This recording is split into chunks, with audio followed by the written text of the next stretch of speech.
الحمد لله رب العالمين نحمده ونستعينه ونؤمن به ونتوكل عليه ونعوذ بالله من شرور أنفسنا ومن سيئات أعمالنا من يهده الله فلا مضل له ومن يضلل فلا هادي له نشهد أن لا إله إلا الله وحده لا شريك له ونشهد أن سيدنا ونبينا ومولانا محمدا صلى الله عليه وسلم عبده ورسوله اللهم صل وسلم وبارك على رسولك سيدنا ومولانا محمد وعلى آل وأصحاب سيدنا ومولانا محمد وعلى جميع الأنبياء والمرسلين وآلهم وصحبهم وتابعين لهم بإحسان إلى يوم الدين أما بعد فأعوذ بالله من الشيطان الرجيم بسم الله الرحمن الرحيم ألف لام ميم ذلك الكتاب لا ريب فيه هدى للمتقين الذين يؤمنون بالغيب ويقيمون الصلاة ومما رزقناهم ينفقون صدق الله العلي العظيم صدق وصدق وبلغ رسوله النبي الكريم ونحن على ما قال ربنا من الشاهدين الشاكرين والحمد لله رب العالمين بنور رسول الله أشرقت الدنا ففي نوره كل يجيء ويذهب براه جلال الحق للخلق رحمة ففي بده كل الورى يتقلب بدا مجده من قبل نشآت آدم فأسماؤه في العرش من قبل تكتب بمبعثه كل النبيين بشرت فما مرسل إلا له كان يخطب صلاة وتسليم وأزكى تحيتي على المصطفى المختار خير البرية آدرني رايا സയ്യിദ് അവർകളെ, ഉസ്താദുമാരെ, പണ്ഡിതന്മാരെ,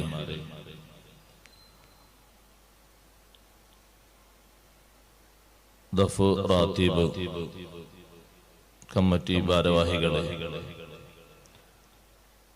ബഹുമാന്യരായ സഹോദരന്മാരെ, സഹോദരിമാരെ, സുഹൃത്തുക്കളെ,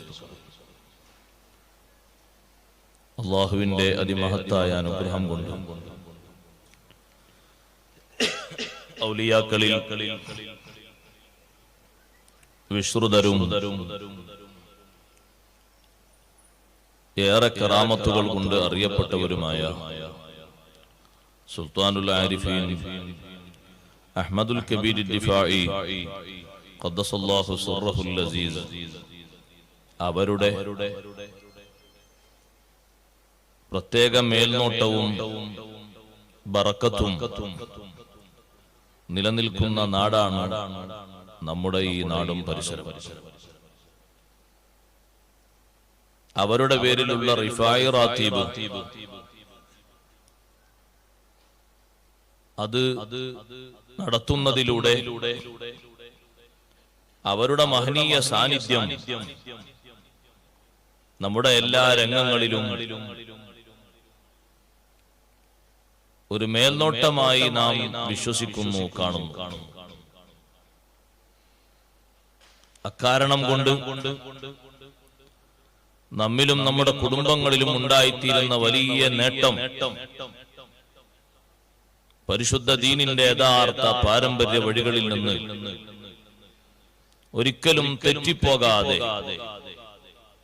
അമ്പിയാക്കളെയും മൗലിയാക്കളെയും സ്നേഹിക്കുകയും ബഹുമാനിക്കുകയും ചെയ്യുന്ന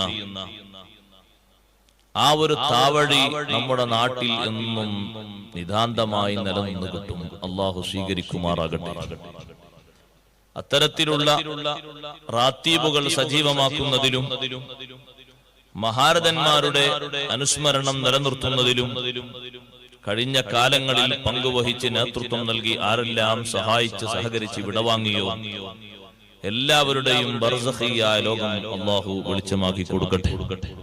പ്രത്യേകിച്ച് ഞാനിവിടെ വന്നപ്പോൾ ദുആ കൊണ്ട് പ്രത്യേകം പറഞ്ഞ നമ്മുടെ ബദറുദ്ദീൻ ഹാജിയുടെ ജ്യേഷ്ഠ പുതിയാപ്പുളയുടെ മകൾ ഹുനൈന എന്ന് പറയുന്ന ആ സഹോദരി, ചെറുപ്പക്കാരി, അവർ പ്രത്യേകം ദുആ കൊണ്ട് അറിയിച്ചതാണ്. അല്ലാഹു സുബ്ഹാനഹു വ തആല നമ്മുടെ ഈ സദസ്സിന്റെ ബറക്കത്തുകൾ ആ സഹോദരിയുടെ ഹദ്റത്തേക്ക് അല്ലാഹു എത്തിച്ചു കൊടുക്കുമാറാകട്ടെ.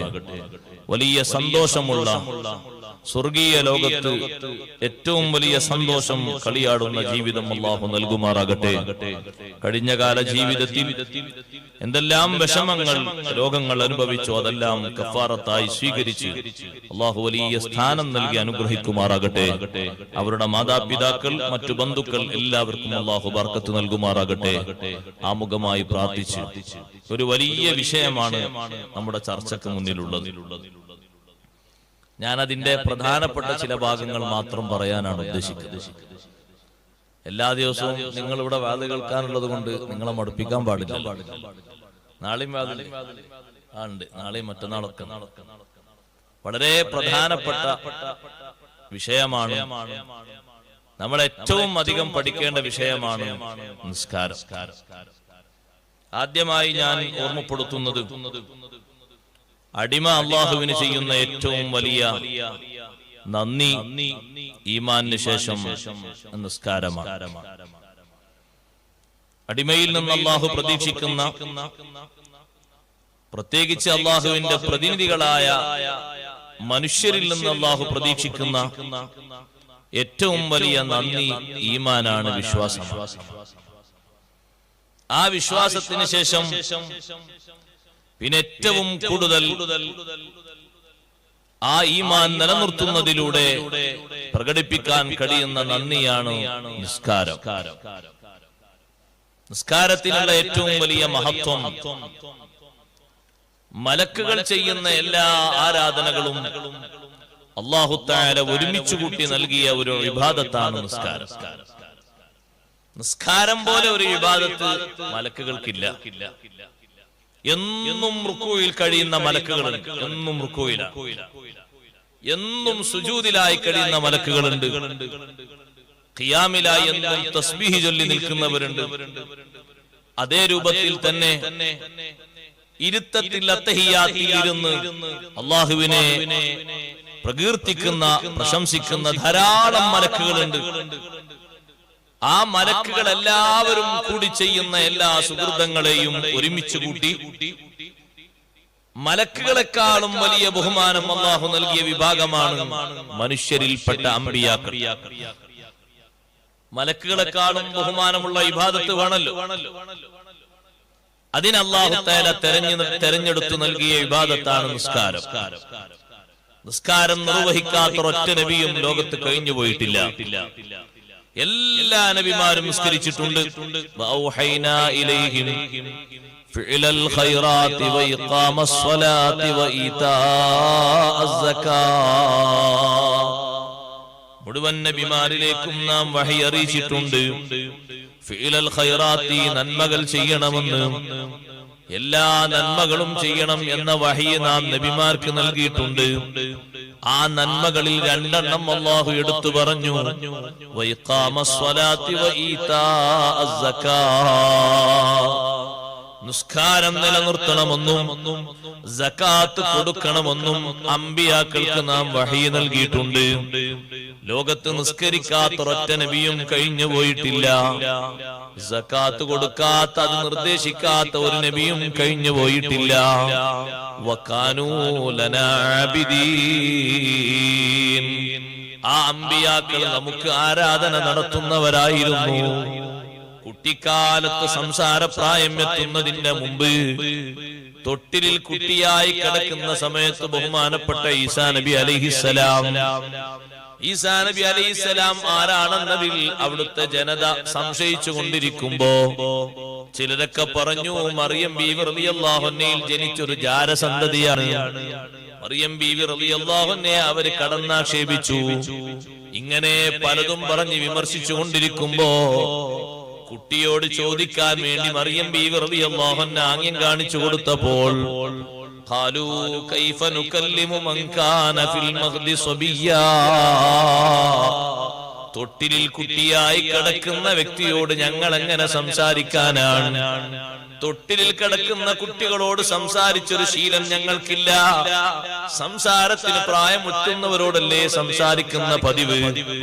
അതവര് പറയുമ്പോഴേക്ക് ഖാല ഇന്നി അബ്ദുല്ലാഹ് ആതാനിയൽ കിതാബ വജഅലനി നബിയ്യാ വജഅലനി മുബാറകൻ ഐനമാ കുന്തു വഔസാനി ബിസ്സലാത്തി വസ്സകാത്തി മാ ദുംതു ഹയ്യാ. അല്ലാഹു എന്നോട് വസിയ്യത്ത് ചെയ്തിട്ടുണ്ട്. ബിസ്സലാത്തി, നിസ്കാരം കൊണ്ട്. തൊട്ടിലിൽ കിടക്കുന്ന കുട്ടി പറയുകയാണ്, ഈസാ നബി അലൈഹിസ്സലാം പറയുകയാണ്, വഔസാനി ബിസ്സലാത്തി വസ്സകാ, നിസ്കാരം കൊണ്ട് അല്ലാഹു എന്നോട് വസിയ്യത്ത് ചെയ്തിട്ടുണ്ട്. വസ്സകാത്തി, സകാത്ത് കൊണ്ടും വസിയ്യത്ത് ചെയ്തിട്ടുണ്ട്. മാ ദുംതു ഹയ്യാ, ജീവിക്കുന്ന കാലത്തോളം, ഞാൻ ജീവിക്കുന്ന കാലത്തോളം നിസ്കാരം കൊണ്ട് എന്നോട് വസിയ്യത്ത് ചെയ്തിട്ടുണ്ട്. ഈസാ നബി അലൈഹിസ്സലാം ഇന്ന് ജീവിച്ചിരിക്കുന്നില്ലേ? ഇന്നും നിസ്കരിക്കുന്നുണ്ട്.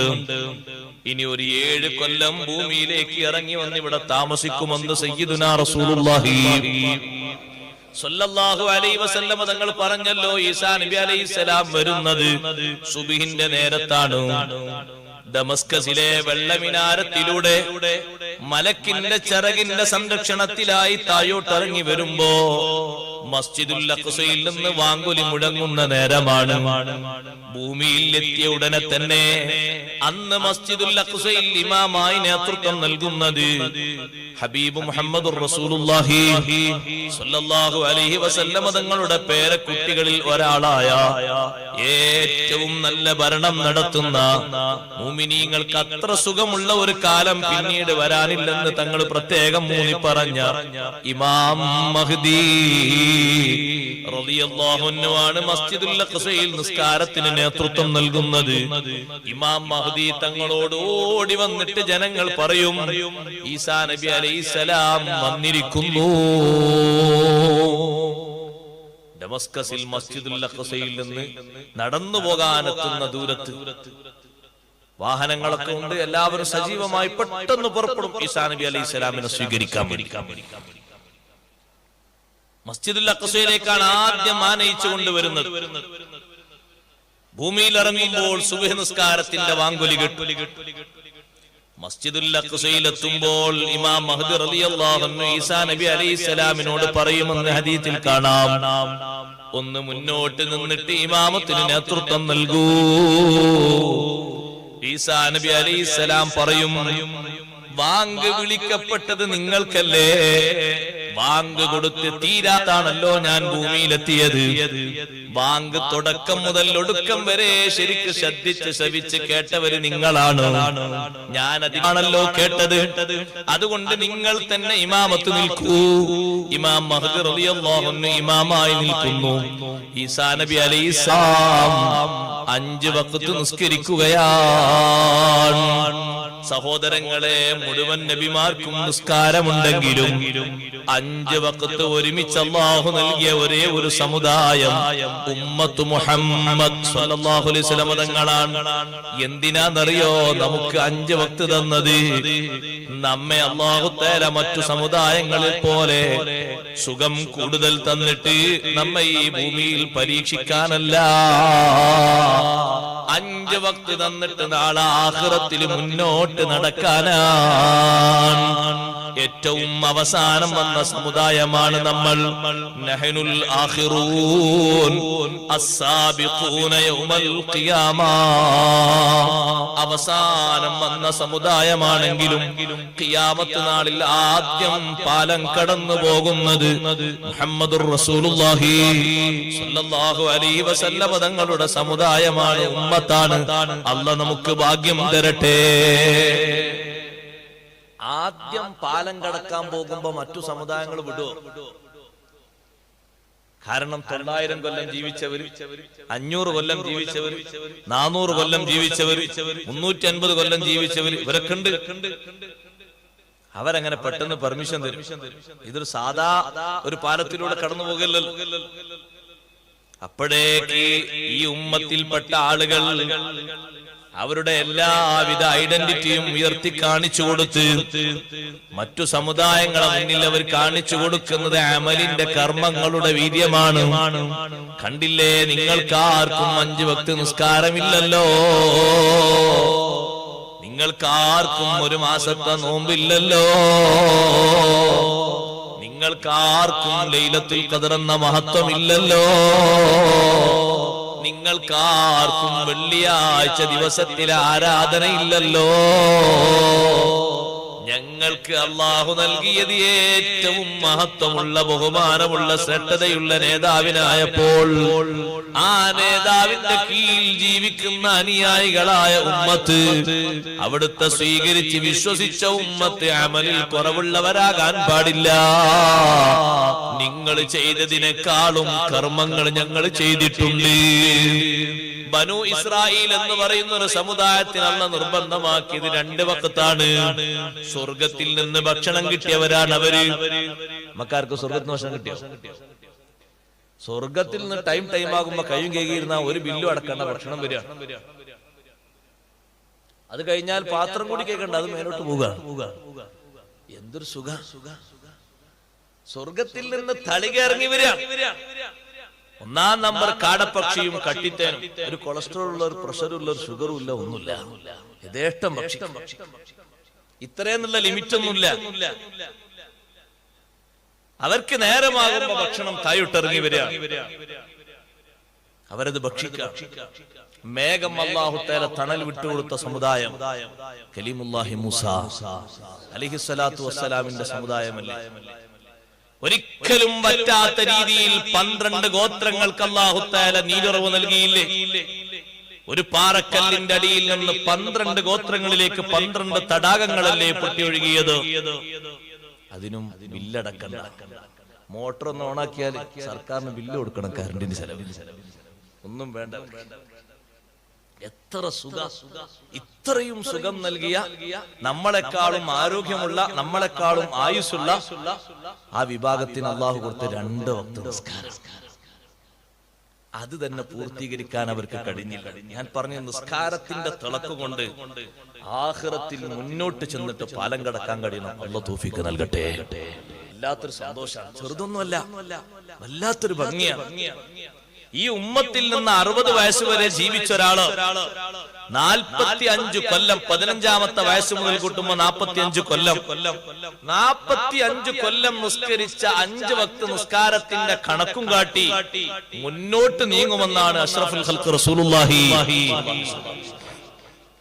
ഒരു സ്ഥലത്ത് മാത്രല്ല, ഒരു സ്ഥലത്ത് മാത്രല്ല, അർശിന്റെ ചുവട്ടിൽ ആദ്യം തണൽ കൊടുക്കുന്ന ഉമ്മത്ത്, ഹൗലിന്റെ അടുക്കൽ ആദ്യം പ്രവേശനമുള്ള സമുദായം, അതേ മീസാൻ എന്ന് പറയുന്ന അമലുകൾ തൂക്കുന്ന ത്രാസിന്റെ സമീപത്ത് ആദ്യം കൊണ്ടുവരുന്ന ഉമ്മത്ത്, പോരാ ഹിസാബിന്റെ സമയത്ത് ആദ്യം മുന്നോട്ട് കുതിക്കുന്നവർ, ഹിസാബില്ലാതെ ആദ്യം സ്വർഗത്തിലേക്ക് പാലം കടക്കുന്നവർ, എല്ലാ രംഗങ്ങളിലും അസ്സാബിഖൂന യൗമൽ ഖിയാമ,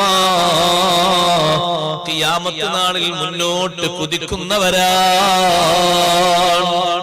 ആരും അവിടെ കംപ്ലൈന്റ് പറയാതിരിക്കാൻ മെച്ചപ്പെട്ട അമലുണ്ട്. ആ അമലിൽ ഏറ്റവും തിളക്കമാർന്ന അമലാണ് നിസ്കാരം. അതെ, നിങ്ങൾ കേട്ടിട്ടില്ലേ ബഹുമാനപ്പെട്ട റാബിയത്തുൽ അദവി റളിയല്ലാഹു അൻഹാ ഒരു ദിവസം 1000 റക്അത്ത് സുന്നത്ത് നിസ്കരിച്ചിരുന്ന മഹദിയാണ്.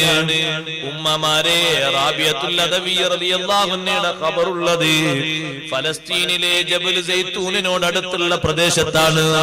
ഉള്ളിന്റെ ഉള്ളിലേക്ക് ഇറങ്ങിപ്പോകണം ആ ഖബറിനൊന്ന് സിയാറത്ത് ചെയ്യാൻ. ജീവിതകാലത്ത് മറവ് സ്വീകരിച്ചതുപോലെ വഫാത്തിന് ശേഷവും അല്ലാഹു തആല മറവ് നൽകിയിരിക്കുകയാണ്. റാബിഅ റളിയല്ലാഹു അൻഹയുടെ ജീവിതം എത്ര സന്തോഷദായകമാണ്. 1000 റക്അത്ത് നിസ്കരിച്ച മഹദി പറയുന്നത്, ഞാൻ 1000 നിസ്കരിച്ചത് സ്വർഗത്തിൽ കടക്കാനല്ല, നരകത്തിൽ നിന്ന് മോചനം കിട്ടാനല്ല. 1000 നിസ്കരിച്ചത് നാളെ ആഖിറത്തിലെത്തുമ്പോ കോടിക്കണക്കിന് ജനങ്ങൾക്ക് മുന്നിൽ വെച്ച് ഏറ്റവും വലിയ നായകത്വം വഹിക്കുന്ന ഒരു നേതാവുണ്ട്. ആ നേതാവിനല്ലേ അവിടെ ഏറ്റവും വലിയ നിലയും വിലയും. ആ നേതാവിന്റെ തഹ്തിലല്ലേ മുഴുവൻ നബിമാരും. ആദമു വമൻ ദൂനഹു തഹ്ത ലിവാഇ, ആദം നബിയും മറ്റുള്ള നബിമാരും തഹ്ത ലിവാഇ, എന്റെ കൊടിക്കീഴിലാണ്, എന്റെ പതാകയുടെ പിന്നിലാണ്. ആ പതാകയേക്കാൾ മുൻപന്തിയിൽ നിൽക്കുന്ന ഒരു മലക്കിന്റെ പതാകയില്ല, ഒരു മനുഷ്യന്റെ പതാകയും ഇല്ല.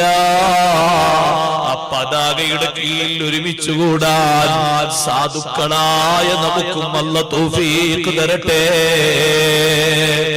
ആ പതാകക്ക് കീഴിൽ നിൽക്കുന്ന മുഴുവൻ നബിമാരും അമ്പിയാക്കളും ഔലിയാക്കളും ഉണ്ടാകുമ്പോ മുത്തുനബി തങ്ങളെ ഒരു ചോദ്യം വരാനുണ്ട്. എന്റെ ഉമ്മത്തിൽ നിന്ന് 1000 റക്അത്ത് നിസ്കരിച്ചവരെവിടെ? മുന്നോട്ട് ഞാൻ അങ്ങ് അന്തസ്സോടെ നടന്നു പോകുമെന്ന് റാബിയത്തുൽ അദവിയ്യ. സഹോദരിമാരെ, റാബിയത്തുൽ അദവി റളിയല്ലാഹു അൻഹ നബി തങ്ങളെ വിളിക്കുത്തരം കേട്ട് മുന്നോട്ട് നീങ്ങാൻ.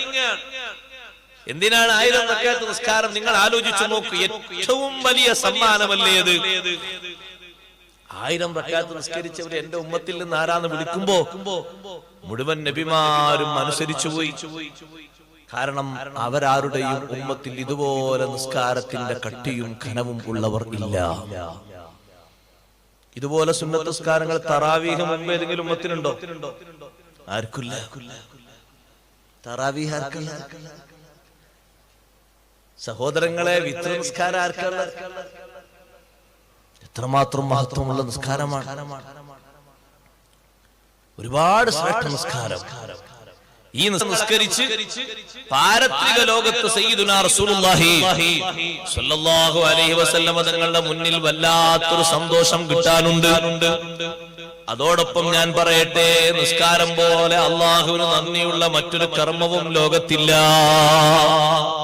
നിസ്കാരം പോലെ റബ്ബിന് നന്ദിയായി കൊടുക്കേണ്ട ഒരു കർമ്മവും ലോകത്ത് വേറെയില്ല.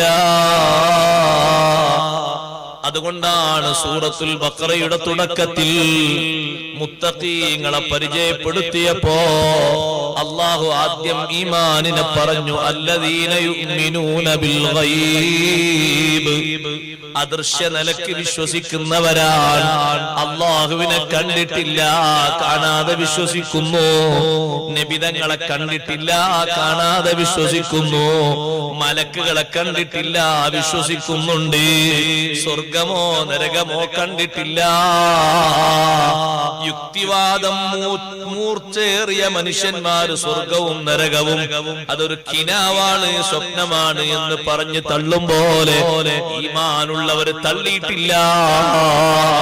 അതൊരു സാങ്കല്പിക കഥയാണെന്നാണ് യുക്തിവാദികൾ പറയുന്നത്. നഊദു ബില്ലാഹി മിൻ ദാലിക്. ആ സാങ്കല്പിക കഥ പഠിപ്പിക്കാനാണോ പരിശുദ്ധ ഖുർആൻ? സ്വർഗം ഉണ്ടെന്നല്ലേ ഖുർആൻ പറയുന്നത്? നരകവും ഉണ്ടെന്നല്ലേ ഖുർആൻ പറയുന്നത്?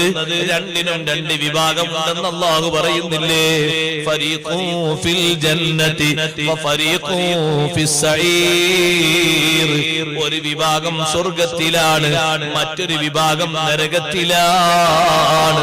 സ്വർഗക്കാരിൽ നമ്മെയും നമ്മുടെ കൂട്ടുകുടുംബാദികളെയും ഉസ്താദുമാര്, ശിഷ്യന്മാര്, സഹപാഠികൾ, സ്നേഹികൾ അല്ലാഹു തആല ഉൾപ്പെടുത്തി തരട്ടെ.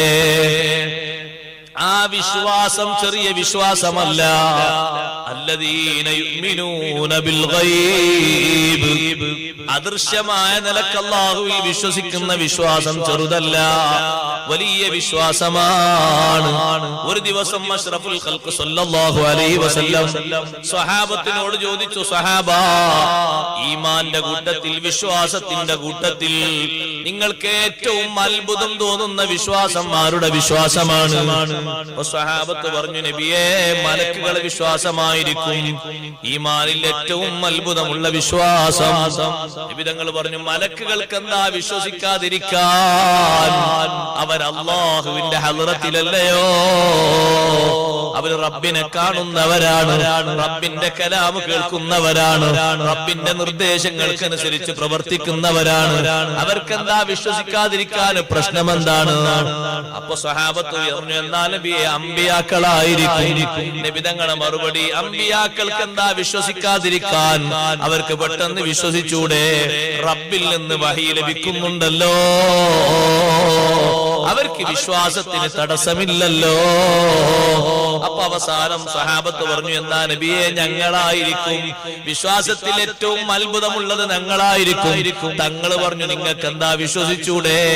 ഞാൻ നിങ്ങളെ മുന്നിലല്ലേ ഉള്ളത്, നിങ്ങൾക്കല്ലേ മുഅ്ജിസത്ത് കാണിച്ചു തരുന്നത്, നിങ്ങൾക്കല്ലേ ഖുർആൻ ഓതി തരുന്നത്, നിങ്ങൾക്കല്ലേ വേണ്ടതൊക്കെ പഠിപ്പിച്ചു തരുന്നത്.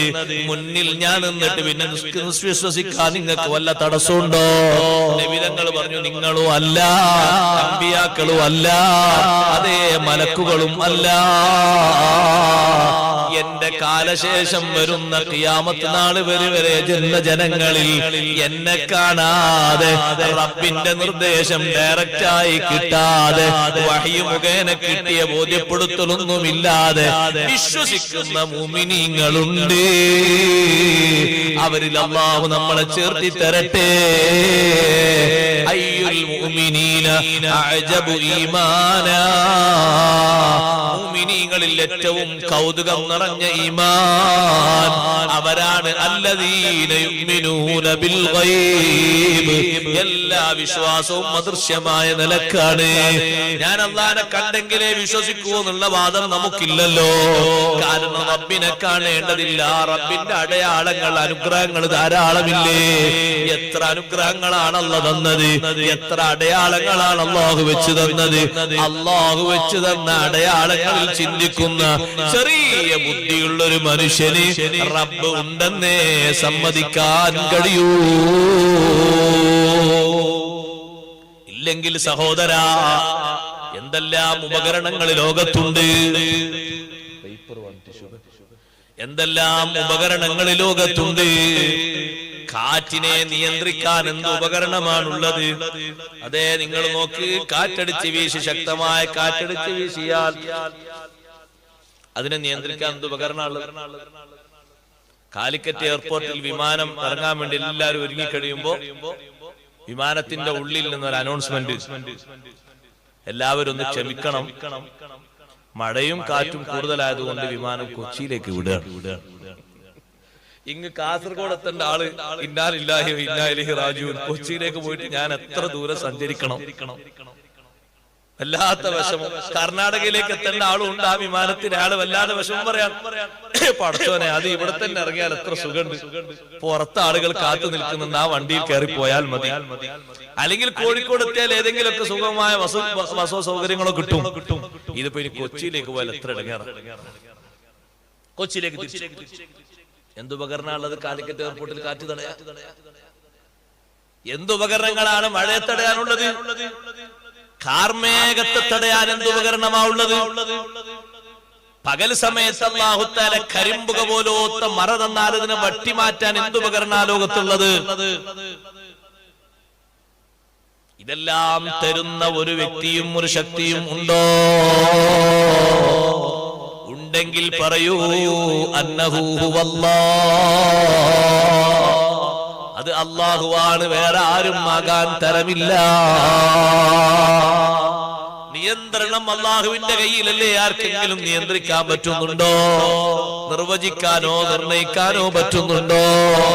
കൊച്ചിയിലേക്ക് തിരിച്ചുവിട്ട വിമാനം കൊച്ചിയിലെത്തി നോക്കുമ്പോൾ ഇവിടത്തെക്കാളും ശക്തമായ മൂടൽ മഞ്ഞ്. അപ്പൊ കൊച്ചിയിൽ നിന്ന് വേറെ റിപ്പോർട്ട് കോയമ്പത്തൂരിലേക്ക് വിടാണ്. സുബ്ഹാനല്ലാഹ്, കോയമ്പത്തൂരിലേക്ക് വിട്ടാല് കൊച്ചിയിൽ ഇറങ്ങാൻ ആളുണ്ടായിരുന്നു. അയാൾ പറയാ ഒരു ജാക്കറ്റ് തന്നെ ഞാൻ താഴെ എങ്ങനെങ്കിലും ഇറങ്ങിക്കോളാം. കാരണം കോയമ്പത്തൂർ പോയിട്ട് തിരിച്ചിങ്ങോട്ട് വരേണ്ട ഇടങ്ങേറ് എത്ര വലിയ ഇടങ്ങേറാ. എത്ര ദൂരം താണ്ടണം? ആർക്ക് നിയന്ത്രിക്കാൻ കഴിയും? ഏത് ഉദ്യോഗസ്ഥന് ഏത് ഉപകരണത്തിന് നിയന്ത്രിക്കാൻ കഴിയും? അല്ലാഹു തരുന്ന അടയാളങ്ങളെ കൃത്യമായി അടയാളപ്പെടുത്തുന്നത്, പഠിപ്പിച്ചു തരുന്നത്, നിയന്ത്രിക്കുന്ന, നിയമിക്കുന്ന, കണക്കാക്കുന്ന ഒരു ശക്തിയുണ്ടെന്നാണ്. ആ ശക്തി ആരുടെയും അധീനതയിലല്ല, ആരുടെയും കീഴിലും അല്ല. അത് പരമമായ ശക്തിയുള്ള, പരമമായ നിയന്ത്രണമുള്ള, എല്ലാറ്റിനും സ്വന്തത്തിൽ അധികാരമുള്ളവനായ അല്ലാഹുവാണ്. എളുപ്പത്തിൽ തെളിയിക്കാൻ കഴിയുന്ന വസ്തുതയല്ലേ റബ്ബിന്റെ അടയാളങ്ങൾ, അതിനല്ലേ ധാരാളമുള്ളത്. അല്ലാഹുവിനെ കാണാതെ വിശ്വസിക്കുന്ന നമ്മുടെ ഈമാൻ അത് ചെറിയ ഈമാനല്ല. മുത്തുനബി സല്ലല്ലാഹു അലൈഹി വസല്ലം തങ്ങളെ നമ്മൾ കണ്ടിട്ടില്ലല്ലോ. കാണാൻ അല്ലാഹു തൗഫീഖ് തരട്ടെ. ഇഹത്തിലും പരത്തിലും അല്ലാഹു തൗഫീഖ് നൽകട്ടെ. ഇവിടെയും നബി തങ്ങളെ കാണാം. ഉറക്കത്തിലും കാണാ, ഉണർവിലും കാണാം. മൻ റആനി ഫിൽ മനാമി ഫഖദ് റആനി ഫിൽ യഖ്ളഹ. എന്നെ ആരെങ്കിലും സ്വപ്നത്തിൽ കണ്ടാൽ വലിയൊരു സംഭവമാണ്. മുത്തുനബി സല്ലല്ലാഹു അലൈഹി വസല്ലം തങ്ങളെ സ്വപ്നത്തിൽ കാണാൻ കഴിയാന്ന വലിയൊരു ഭാഗ്യമാണ്. അല്ലാഹു ഭാഗ്യം തരട്ടെ. മഹാന്മാരായ പണ്ഡിതന്മാര് പറഞ്ഞു, നബി സല്ലല്ലാഹു അലൈഹി വസല്ലം തങ്ങളെ സ്വപ്നത്തിൽ കാണുന്ന ഒരു വ്യക്തിക്ക് കിട്ടുന്ന ഏറ്റവും വലിയ സന്തോഷം എന്താണെന്നറിയോ? എന്താണോ ആ വ്യക്തിയെ അലട്ടിക്കൊണ്ടിരിക്കുന്ന പ്രശ്നം അത് പെട്ടെന്ന് പരിഹരിച്ചു.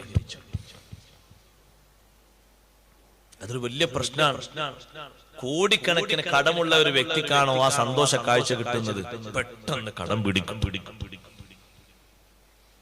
കുഞ്ഞുങ്ങളില്ലാത്ത ഒരാണോ പെണ്ണോ ആണോ കാണുന്നത്, എന്നാൽ അവർക്ക് മക്കളുണ്ടായി ആ ഒരു കാഴ്ച കൊണ്ടുള്ള ഭാഗ്യമാണ്. ശാരീരികമായി അസുഖമുള്ള ഒരാളാണോ കാണുന്നത്, സുഖം കിട്ടും, ശിഫ കിട്ടും. ലോകത്ത് ഒരുപാട് സംഭവങ്ങളില്ലേ. വലിയ പണ്ഡിതനാണ് ഇമാം ഹാക്കിം റളിയല്ലാഹു അൻഹു. ഹാക്കിമാമിന്റെ കിതാബ് ഇന്നുണ്ട് നിലവിൽ, അൽ മുസ്തദ്റക് വല സ്വഹീഹൈൻ വലിയ കിതാബാണ്. ഇമാം ഹാക്കിം റളിയല്ലാഹു അൻഹു നാട്ടിൽ അറിയപ്പെട്ട പണ്ഡിതനാണ്. പുറത്തിറങ്ങാൻ കഴിയാത്ത രൂപത്തിൽ അസുഖം വന്നുപോയി. കൈകാലുകൾക്കുള്ള വേദനയും തളർച്ചയുമല്ല. ഒരു മനുഷ്യൻ പുറത്തേക്ക് ഇറങ്ങിയാൽ ആദ്യം കാണുന്ന വേവം മുഖമല്ലേ? മുഖം കൊണ്ട് നോക്കിയിട്ടല്ലേ ആളെ പരിചയപ്പെടുന്നത്. മുഖം കാണിക്കാൻ കഴിയാത്ത രൂപത്തിൽ മുഖത്തതാ ചൊറിയും മുറിയുമായി മുഖത്തിന്റെ രൂപഭാവം തന്നെ മാറിപ്പോയി. ആ വലിയ പണ്ഡിതൻ വീട്ടിന്റെ ഉള്ളിൽ ഇരിപ്പായി. നാട്ടുകാരൊക്കെ ധർമ്മസങ്കടത്തിലാണ്, ശിഷ്യന്മാരൊക്കെ പ്രാർത്ഥനയിലാണ്. വെള്ളിയാഴ്ച ഹാക്കിമാം തങ്ങളെ നാട്ടിലുള്ള ഖത്തീബ് ജുമുഅ നിസ്കാരം കഴിഞ്ഞ് ജനങ്ങളോട് പറഞ്ഞു, ജനങ്ങളെ, നിങ്ങളെല്ലാവരെയും ഒരു കാര്യം ഏൽപ്പിക്കുകയാണ്. നമ്മുടെ ഇമാമിന് രോഗത്തിന് ശമനം കിട്ടണം. അടുത്ത വെള്ളിയാഴ്ചയാകുമ്പോഴേക്ക് നമുക്ക് റിസൾട്ട് ലഭിക്കണം. അതുകൊണ്ട് എല്ലാ ആണുങ്ങളും പെണ്ണുങ്ങളും സ്വലാത്ത് ചൊല്ലണേ.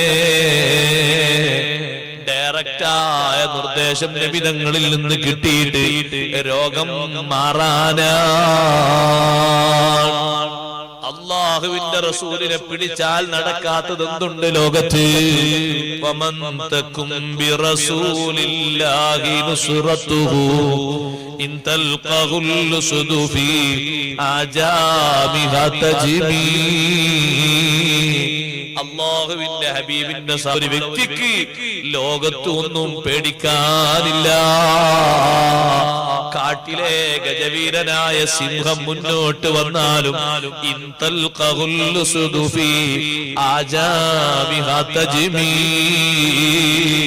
വനാന്തരങ്ങൾക്കുള്ളിൽ ഒറ്റപ്പെട്ട രീതിയിൽ സിംഹത്തെ കണ്ടു.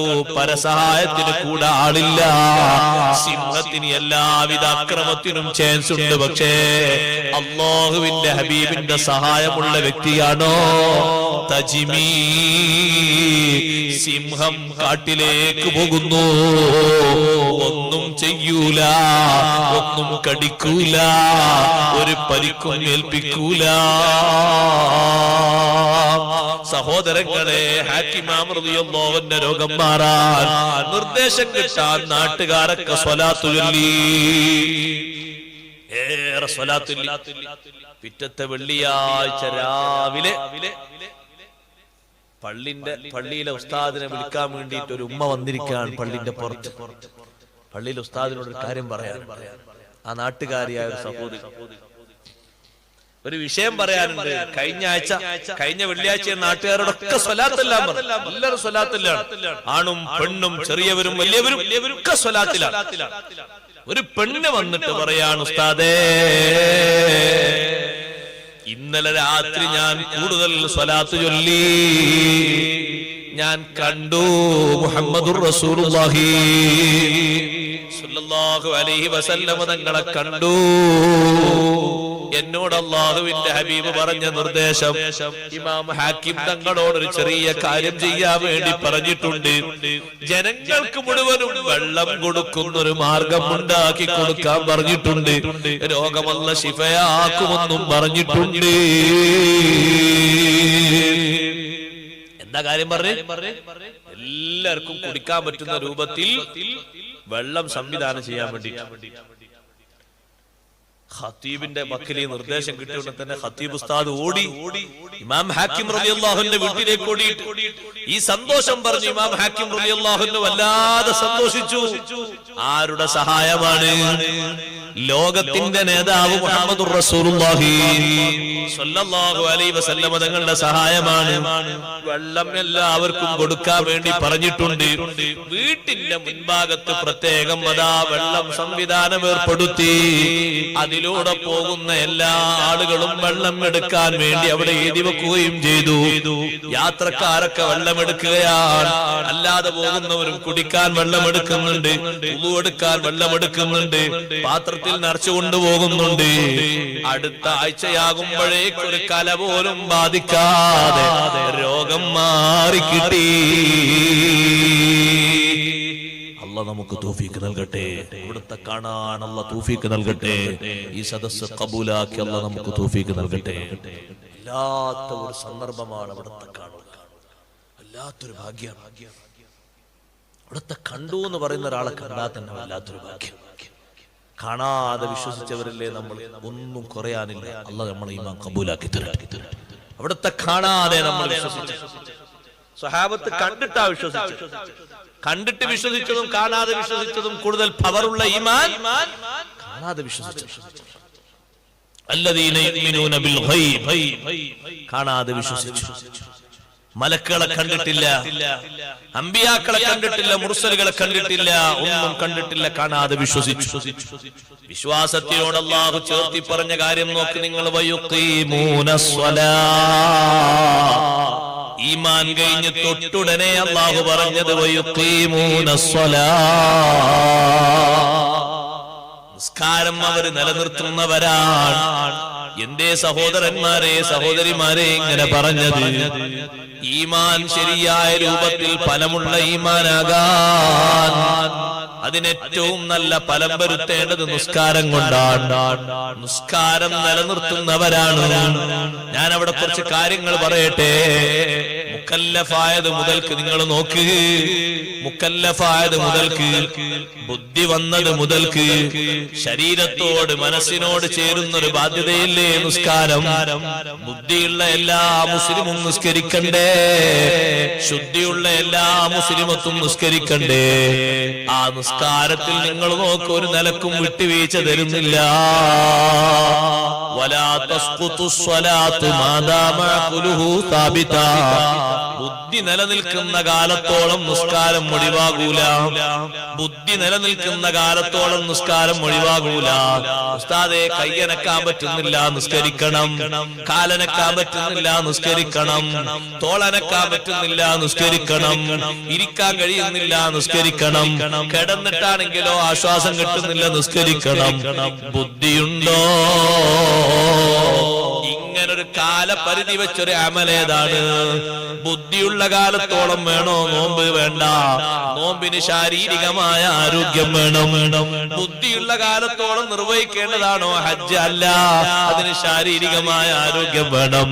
ബുദ്ധിയുള്ള കാലത്തോളം കൊടുക്കേണ്ടതാണോ സക്കാത്ത്? അല്ല, അതിന് സാമ്പത്തികമായ കണക്കുണ്ടായിരിക്കണം. ആ കണക്കും കൃത്യമായ രൂപത്തിലാകണം. നിസ്കാരം അങ്ങനെയല്ല. അത് നമ്മുടെ ശരീരത്തോട് ബന്ധിക്കും പോലെ ബന്ധിക്കുന്നൊരു അമലും ഇല്ല.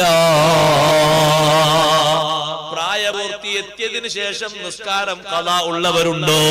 നിങ്ങൾ എഴുന്നേറ്റ് പോകണ്ട, ഞാനൊരു കാര്യം ഓർമ്മപ്പെടുത്തുകയാണ്. നിസ്കാരം ഖളാ ആക്കുക. എല്ലാവരും ഇങ്ങോട്ട് നോക്ക്, എല്ലാവരും. ഞാൻ കുറഞ്ഞ നേരം സംസാരിക്കുള്ളൂ, കൂടുതൽ തന്നെ സംസാരിക്കാൻ ബുദ്ധിമുട്ടാക്കൂല. എല്ലാവരും പറഞ്ഞ കാര്യം. പ്രായപൂർത്തി എത്തിയതിനു ശേഷം ആണ് പെണ്ണ് ആരാകട്ടെ നിസ്കാരം ഖളാ ഉള്ളവർ അത് വളരെ കടുപ്പത്തിൽ വീട്ടണം, പെട്ടെന്ന് നിർവഹിക്കണം. അപ്പൊ ഉസ്താദേ, കുറെ ഉണ്ടെങ്കിൽ അങ്ങനെ നിർവഹിക്കും. വീട്ടിൽ തരാൻ വേണ്ടി, ആയുസിന് വേണ്ടി അള്ളാഹിനോട് ദ്വാരക്കുക. മുമ്പ് കാലത്ത് 30 കൊല്ലം ജോലി ചെയ്തിട്ട് ളുഹറും അസ്റും നഷ്ടപ്പെട്ട ഒരു മനുഷ്യണ്ടായിരുന്നു. 30 കൊല്ലത്തെ ളുഹറും അസ്റും. അയാൾ പിന്നെ റിട്ടയർഡ് ആയപ്പോൾ ഉസ്താദിന്റെ ക്ലാസ് കേൾക്കാൻ വേണ്ടി പള്ളിയിൽ ഇങ്ങനെ നല്ല മനുഷ്യനാ. അയാളെ പറ്റി നമ്മൾ കേടൊന്നും പറയാൻ പറ്റും. അയാൾ നമ്മളൊക്കെ അല്ലാഹു നല്ലൊരു ചെറുത്തെടുത്തു. അയാൾ പള്ളിയിൽ ദർസ് കേൾക്കാൻ വേണ്ടി ഫത്തുഹുൽ മീന്റെ ദർസും തഫ്സീറും ഇതൊക്കെ അയാൾ പഠിക്കാൻ നല്ല ബുദ്ധിമാനാ, നല്ല ഉദ്യോഗസ്ഥൻ, നല്ല ബുദ്ധിമാനായ പഴയ കാലത്തെ നല്ല ഉദ്യോഗസ്ഥൻ. അപ്പൊ അയാൾ ഫത്തുഹുൽ മീന്റെ ക്ലാസ്സിൽ ഇരുന്നപ്പോ നിസ്കാരത്തിന്റെ ബാബ് ഉസ്താദ് ഇങ്ങനെ ഓതിക്കൊടുത്തപ്പോ അതിലുണ്ട്, ഫത്തുൽ മീനിലുണ്ട്, തുടക്കത്തിൽ തന്നെ നിസ്കാരത്തിന്റെ ബാബു അറിഞ്ഞെടുത്ത് നിസ്കാരം ഖളാ ഉള്ള മനുഷ്യൻ അവന്റെ ശരീരത്തിന് ആവശ്യമായ ഉറക്കം, അവനും അവന്റെ കുടുംബത്തിനും അധ്വാനിക്കാൻ ആവശ്യമായ സമയം പോലെ പോറ്റണ്ടേ, വെറുതെ പൊയ്ക്കുള്ളി അറിയാൻ പറ്റും അതിനുള്ളത്. പിന്നെ അതിന് വേണ്ട കാര്യങ്ങൾക്കൊക്കെ അങ്ങാടിയിൽ പോകണം, വരണം, അതിനുള്ള സമയം. അങ്ങനെയുള്ള അത്യാവശ്യ സമയങ്ങൾ ഒഴിച്ച് ബാക്കിയുള്ള സമയം മുഴുവനും യസ്രിഫു ജമീഅ സമനിഹി ലിൽ ഖളാഇ, ഖളാഇന് വേണ്ടി മുഴുവൻ സമയവും തിരിക്കണം. വഅന്നഹു യഹ്റുമു അലൈഹി തതവ്വുഉ, സുന്നത്ത് നിസ്കാരങ്ങൾ പോലും നിഷിദ്ധമാണ്. ഈ ഖളാഇനെയാണ് പരിഗണിക്കേണ്ടത്. അത് അത്രയും പെട്ടെന്ന് വീട്ടണം. ഇത് പറഞ്ഞപ്പോ ആ ഉദ്യോഗസ്ഥൻ ചോദിച്ചു, ഉസ്താദ് എന്താ ഈ പറഞ്ഞത്? അപ്പൊ ഉസ്താദ് ഒന്നുകൂടി വിശദീകരിച്ചു കൊടുത്തു. ഉസ്താദ് ഉദാഹരണം പറഞ്ഞു, നിങ്ങളിപ്പോ നിങ്ങൾക്ക് അങ്ങനെ നിസ്കാരങ്ങൾ ഖളാ ഉണ്ടെങ്കിൽ നിങ്ങൾ കുടുംബം പോറ്റാൻ നിങ്ങൾ വേണോ? അപ്പൊ അദ്ദേഹം പറഞ്ഞു, ഞാൻ കുടുംബം പോറ്റാൻ ഞാൻ ആവശ്യമില്ല. എന്റെ മക്കളുണ്ട് ധാരാളം, എന്റെ മക്കളെന്നെ എന്റെ കുടുംബം പോറ്റും, അവർക്കതിനുള്ള ജോലിയുണ്ട്, കഴിവല്ല കൊടുത്തിട്ട് എനിക്ക് കിട്ടുന്നതൊക്കെ ഞാൻ നല്ല വയ്ക്കും, ചെലവഴിക്കും, കുടുംബം പോറ്റാണ് ചെലവഴിക്കും.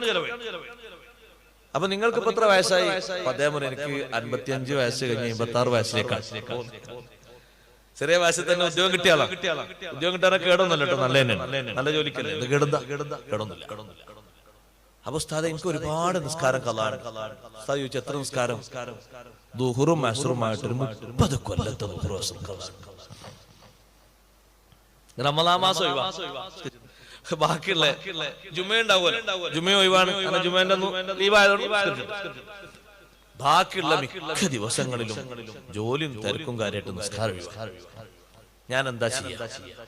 അപ്പൊ ഉസ്താദ് അദ്ദേഹത്തോട് പറഞ്ഞു, നിങ്ങൾ കഴിവിന്റെ പരമാവധി ഓരോ ടൈം വെച്ച് നിസ്കാരത്തിന്റെ കണക്ക് വെച്ച് നിസ്കരിച്ചു. 30 കൊല്ലത്തെ ദൂരം കണക്കൂട്ടിയാൻ കിട്ടുന്നതല്ലേ, ഒരു പ്രയാസമുള്ളൂ. അദ്ദേഹം കണക്ക് കൂട്ടി. ഉസ്താദ് ഇതൊക്കെ തീർന്നില്ലെങ്കിലും ഈ വിവരം കിട്ടിയ ശേഷം നിങ്ങൾ ആരംഭിച്ചല്ലോ.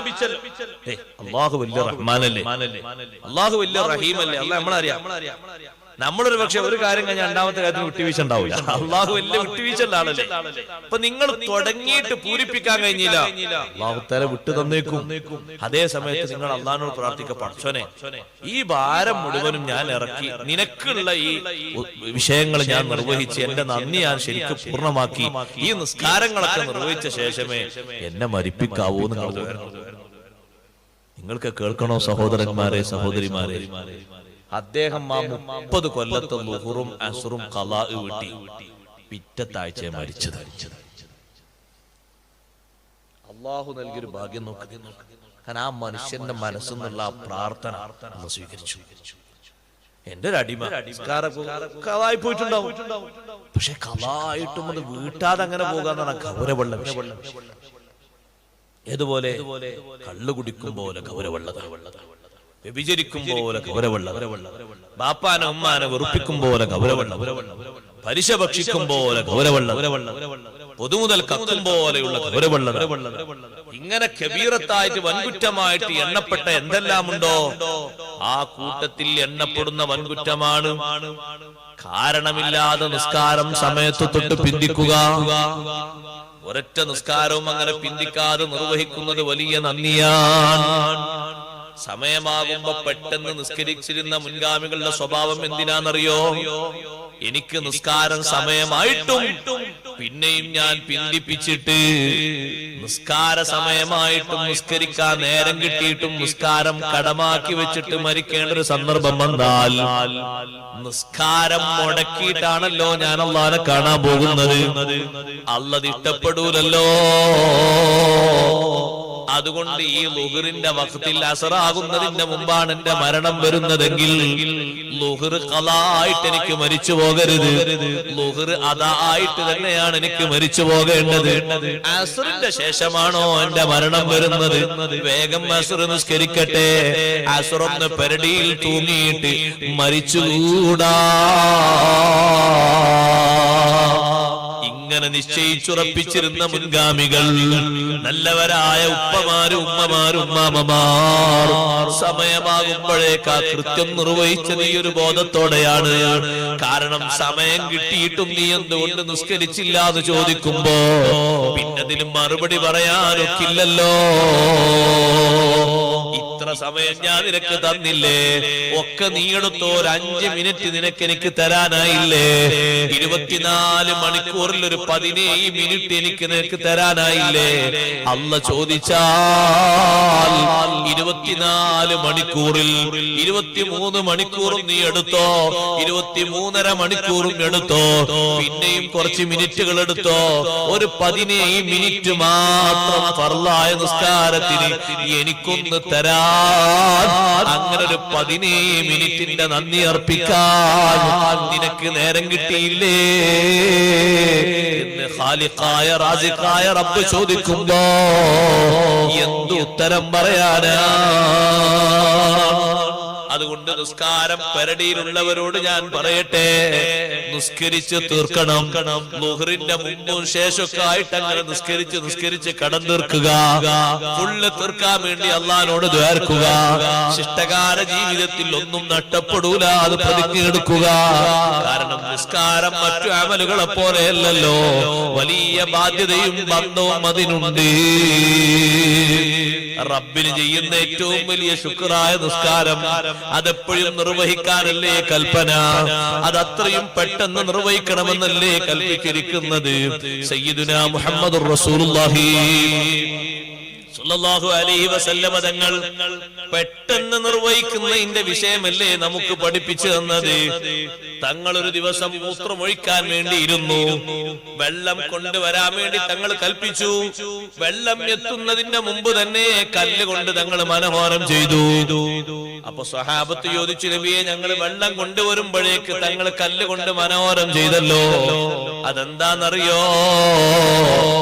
നിങ്ങൾ വെള്ളം കൊണ്ടുവരുമ്പോഴേക്ക് എനിക്ക് കാലാവധി ബാക്കിയുണ്ടെന്ന് പറയാനൊക്കില്ലല്ലോ,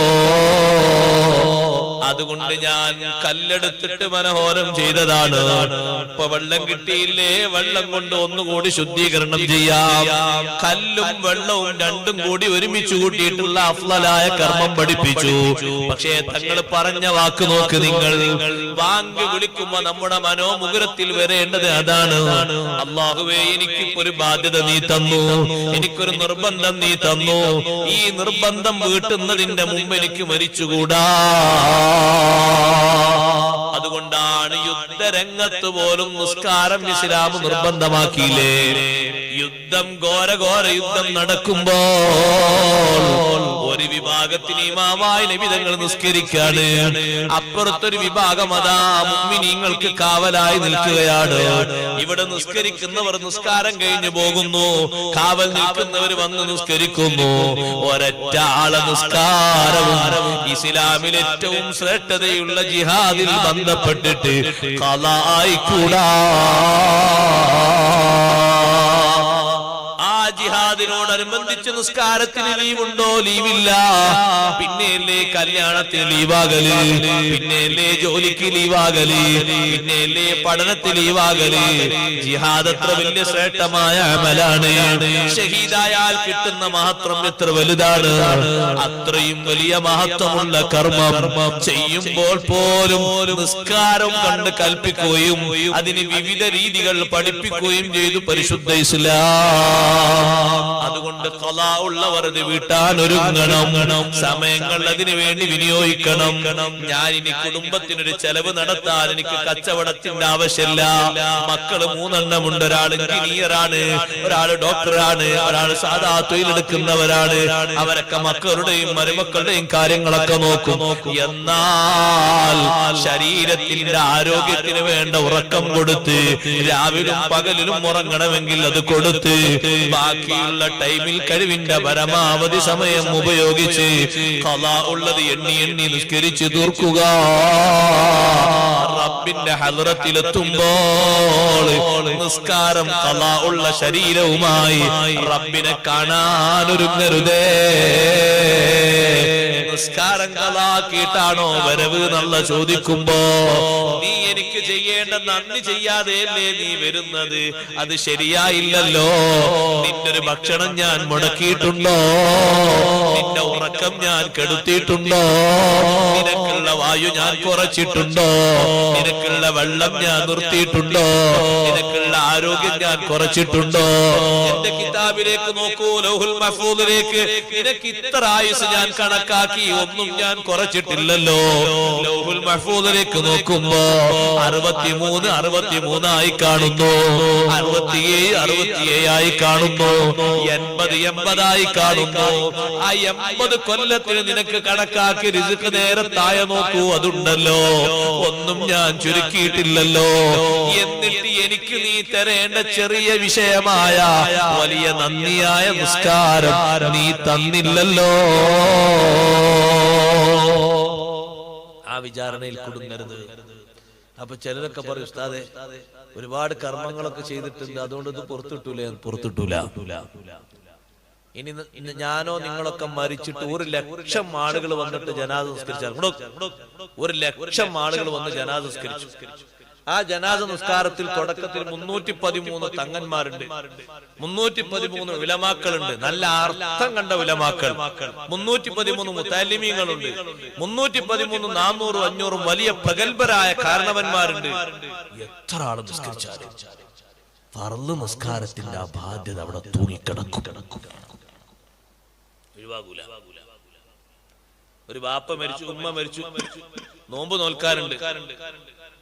ബാപ്പ കുറെ കാലത്ത് നോമ്പ് ഒഴിവാക്കിയിട്ട് ഇപ്പൊ ലാസ്റ്റ് ഘട്ടത്തിലാണ് ബാപ്പ നോമ്പ് പറ്റുന്ന ഉമ്മ പറയാണ്, മക്കളെ ബാപ്പാക്ക് ഒരുപാട് നോമ്പ് കടണ്ട്, ബാപ്പ എന്നാ നോമ്പ് പറ്റത്? അപ്പൊ ഉമ്മ പറയാ, ബാപ്പ നോമ്പ് വെക്കാൻ തുടങ്ങിയത് ബാപ്പാന്റെ അനുജൻ പെട്ടെന്ന് മരിച്ചു. അനുജൻ പെട്ടെന്ന് മരിച്ചപ്പോ ബാപ്പാക്ക് വലിയ ഷോക്കായി.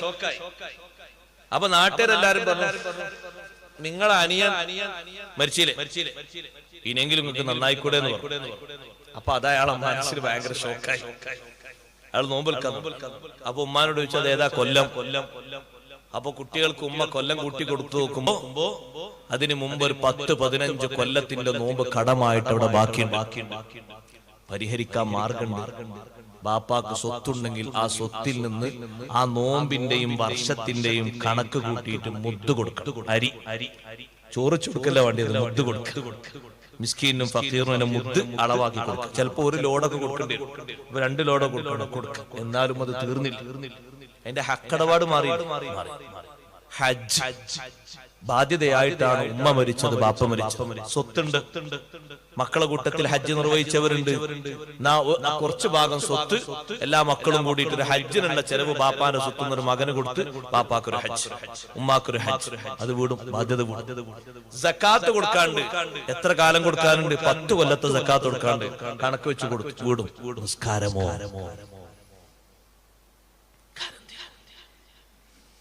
10 മക്കളും കൂടിയിട്ട് ഒരു കൊല്ലത്തെ നിസ്കാരം, ഞാൻ മറ്റേ കൊല്ലത്തെ നിസ്കാരങ്ങൾ നിസ്കരിച്ച വീടോ? ശറഇന്റെ മുഅ്തമദായ അഭിപ്രായ പ്രകാരം വീടോ? വീടൂല. ഇമാം സുബ്കി റളിയല്ലാഹു അൻഹു ചെയ്തത് ഒറ്റപ്പെട്ട അഭിപ്രായമാണ്, മുഅ്തമദായ അഭിപ്രായമല്ല. സുബ്കി ഇമാം റളിയല്ലാഹു അൻഹു ചെയ്തു. തന്നെ ഉമ്മാക്ക് കുറച്ച് നിസ്കാരം കടണ്ടായിരുന്നു. സുബ്കി ഇമാം റളിയല്ലാഹു അൻഹു വീട്ടിൽ നിന്ന് കാണാം. മുഅ്തമദായ അഭിപ്രായം അനുസരിച്ച് നിസ്കാരം പകരം വിടാൻ പറ്റുന്ന ഒന്നല്ല. അതുകൊണ്ട് ഖളാ ഉള്ള നിസ്കാരങ്ങൾ വീട്ടണം. അല്ലാഹു തൗഫീഖ് തരട്ടെ. ഖളാ ആയി പോകൂല എന്ന് പറയാൻ പറ്റുന്ന സാഹചര്യങ്ങൾ കൊണ്ട് ഖളാ ആയിട്ടുണ്ടാവും. ചിലപ്പോ അത്ര ശ്രദ്ധ ഉണ്ടായിട്ടുണ്ടാകൂല. പക്ഷെ നല്ലോണം ശ്രദ്ധിക്കണം നിസ്കാരത്തിന്റെ കാര്യം. അത് വലിയ നന്ദിയാണ്. ആ നന്ദി അർപ്പിക്കുമ്പോൾ അർപ്പിക്കണം. നിസ്കാരം മനസ്സിനും ശരീരത്തിനും തറുവായി കിട്ടിയാൽ, ശരീരത്തിൽ നിസ്കാരം ഒരു ഹരമായി കിട്ടിയാൽ എന്തൊരു ഭാഗ്യാന്ന് പറയും നിങ്ങൾ. അല്ലാഹു നമുക്കത് തരട്ടെ. നിസ്കാരം സന്തോഷകരമായി കിട്ടിയാൽ, നിസ്കാരം സന്തോഷത്തിന്റെ ഒരു അമലായി മാറിക്കിട്ടിയാൽ അള്ളാഹുവിന്റെ അടുക്കൽ ആ അടിമക്കുള്ള സ്വീകാര്യത ചെറുതല്ല. അതുകൊണ്ടാണ് കാലിനും മൈലാഞ്ചിട്ട ഒരാളെ നബി തങ്ങളുടെ ഹദറത്തിൽ കൊണ്ടുവന്നു. ഹദീസിലുള്ളത് ഉത്തിയ ബി മുഖന്നസിൻ, ഒരു പെൺകൂസനെ കൊണ്ടുവരപ്പെട്ടു. പെൺകൂസ് എന്ന് പറഞ്ഞാൽ പെണ്ണിന്റെ പണി ആണെടുത്താൽ പെണ്ണിന് പറയുന്ന പേരാണെന്ത്? എന്ത്? പെൺകൂസൻ. ഇനി വിളിച്ചോണ്ടി കുറച്ച് ദൂരം നിന്ന് വിളിച്ചാൽ മതി. പെൺകൂസൻ. പെണ്ണിന്റെ പണി ആണെടുത്താൽ അങ്ങനെ, ആണിന്റെ പണി പെണ്ണെടുത്താൽ അങ്ങനെ ആൺകൂസൻ തീർന്ന് വിളിക്കും. അത് ചേരൂല. ആണ് ധരിക്കുന്ന ഒരു സറാബിയിലും വയ്യക്ക കുറച്ച് ഫിറ്റായ പാന്റ് പെണ്ണിന് ചേരും. അത് ചേരൂല. പെണ്ണിന് ഏതാ ചേരല്?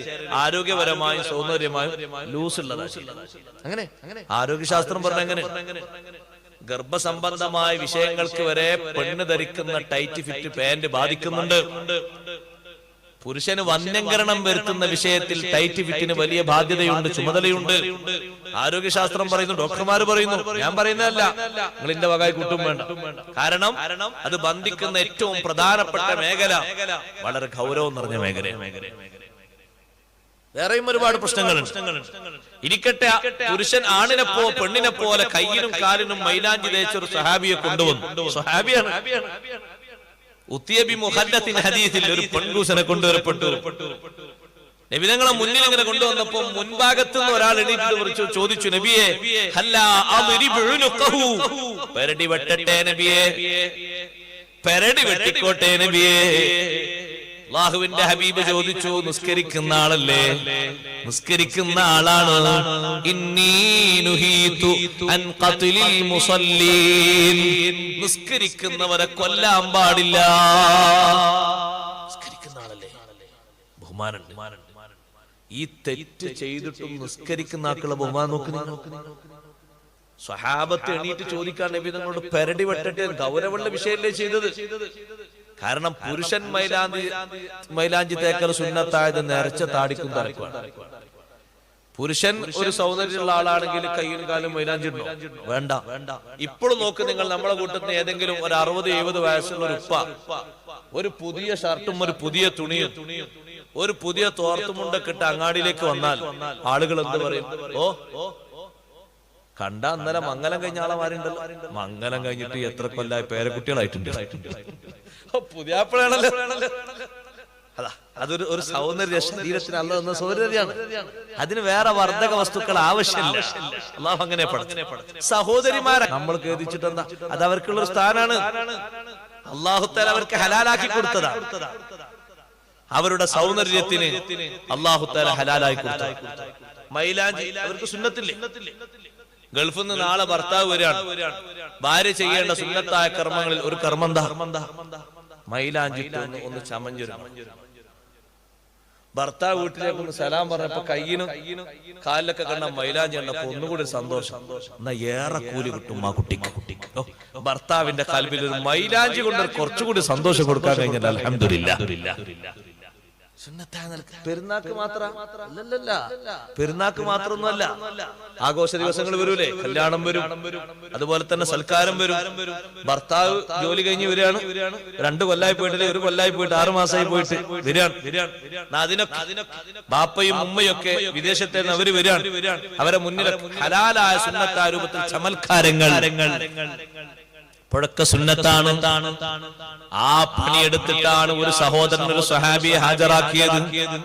സ്വഹാബത്തിന്റെ ദേഷ്യം നോക്ക് നിങ്ങൾ. അവർ ചോദിക്കാണ്, അല്ലാഹുവിന്റെ ദീനിന്റെ ഒരു നിയമം ഹറാമോ എന്നുള്ള വിഷയവുമായിട്ടല്ലേ ഈ സ്വഹാബി ബന്ധിച്ചത്? പെരടി വെട്ടട്ടെ, പെരടി വെട്ടാൻ പറ്റൂല, നിസ്കരിക്കുന്ന ആളാണ്. നിസ്കരിക്കുന്നവർക്കുള്ള പരിഗണന ചെറുതല്ലല്ലോ. നബി സല്ലല്ലാഹു അലൈഹി വസല്ലം ഒരു ശിക്ഷയും കൊടുത്തില്ലേ? കൊടുത്തു. എന്താ ശിക്ഷ കൊടുത്തത്?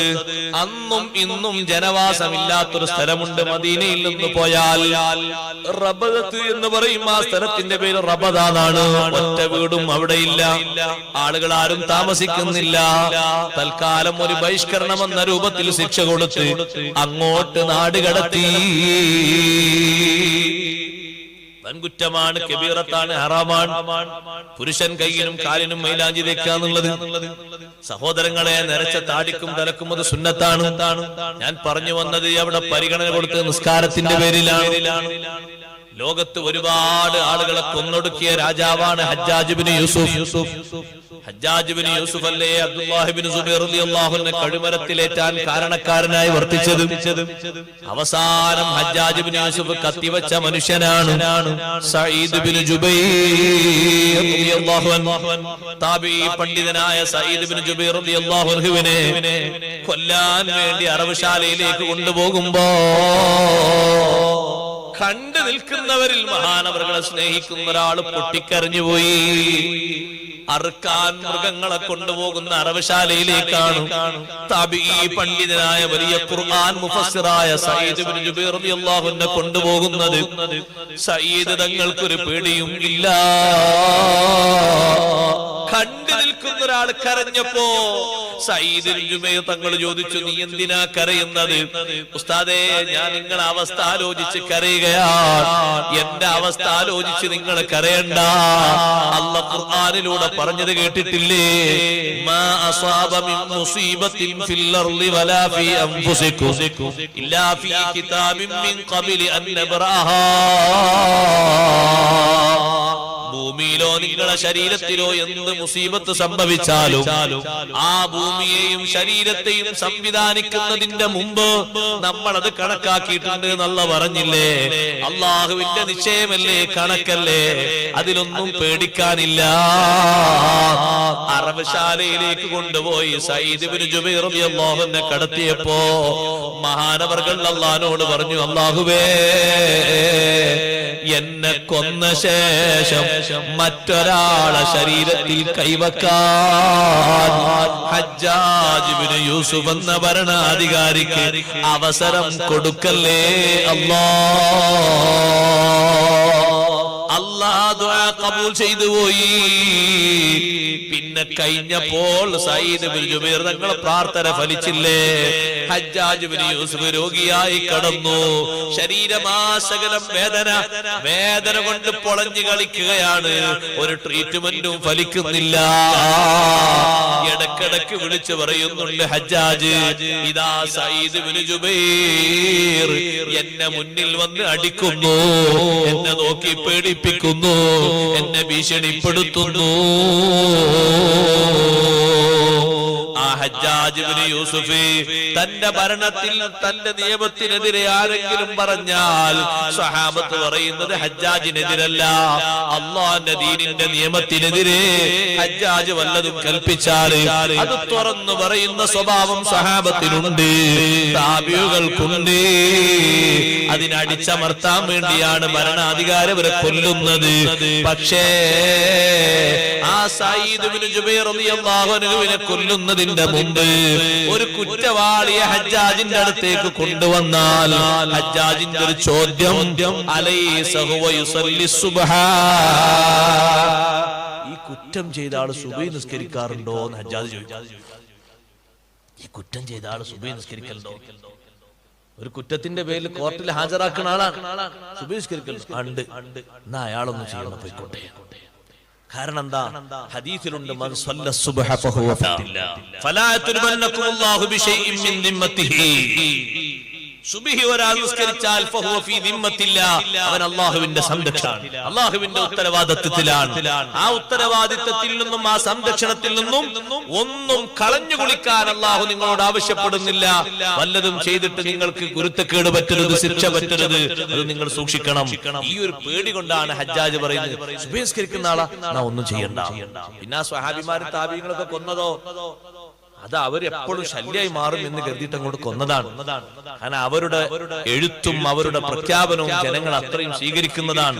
ഹജ്ജാജിന്റെ ഭരണം നടക്കൂല എന്ന് കരുതിയിട്ടാണ് കൊല്ലുന്നത്. അതിനേറെ ശിക്ഷ ഹജ്ജാജിന് മരണാനന്തരം കിട്ടിയിട്ടുണ്ട്. അതിരിക്കട്ടെ, നിസ്കരിക്കുന്നവർക്കൊരു പരിഗണന, വല്ലാത്തൊരു പരിഗണന ഹജ്ജാജ് ഇബ്നു യൂസുഫ് പോലും നൽകിയിരുന്നു. അല്ലാഹു തആല നിസ്കരിക്കുന്നവരെ എല്ലാ രംഗത്തും പരിഗണിക്കുന്നുണ്ട്. ഏറ്റവും വലിയ പരിഗണന മുഅ്മിനീങ്ങളെ, നിസ്കരിക്കുന്നവർക്ക്, നെറ്റിവെച്ച് നിസ്കാരം ഖളാ ഇല്ലാതെ നിർവഹിക്കുന്നവർക്ക് മുന്തിയ പരിഗണന കിട്ടുന്ന നേരം ഏതാണെന്നറിയോ? മരണത്തിന്റെ നേരമാണ്.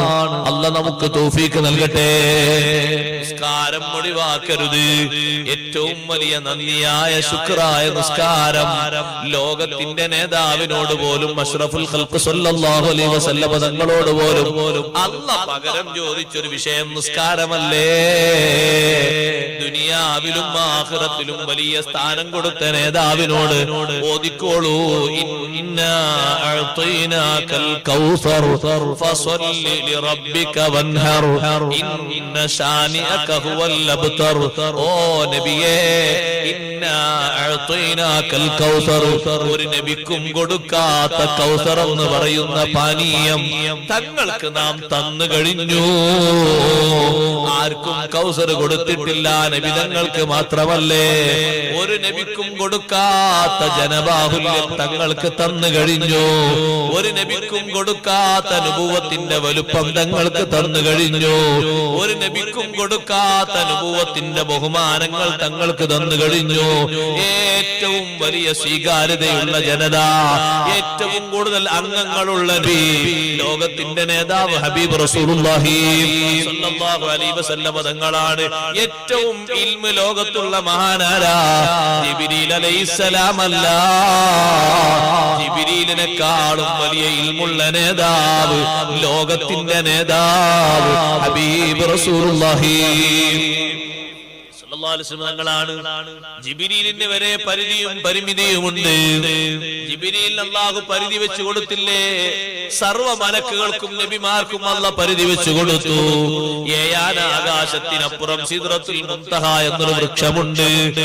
ആ വൃക്ഷത്തിന്റെ അത്ര വരെ മലക്കുകളെ ഇൽമത്തുകയുള്ളൂ, അംബിയാഇനെ ഇൽമത്തുകയുള്ളൂ.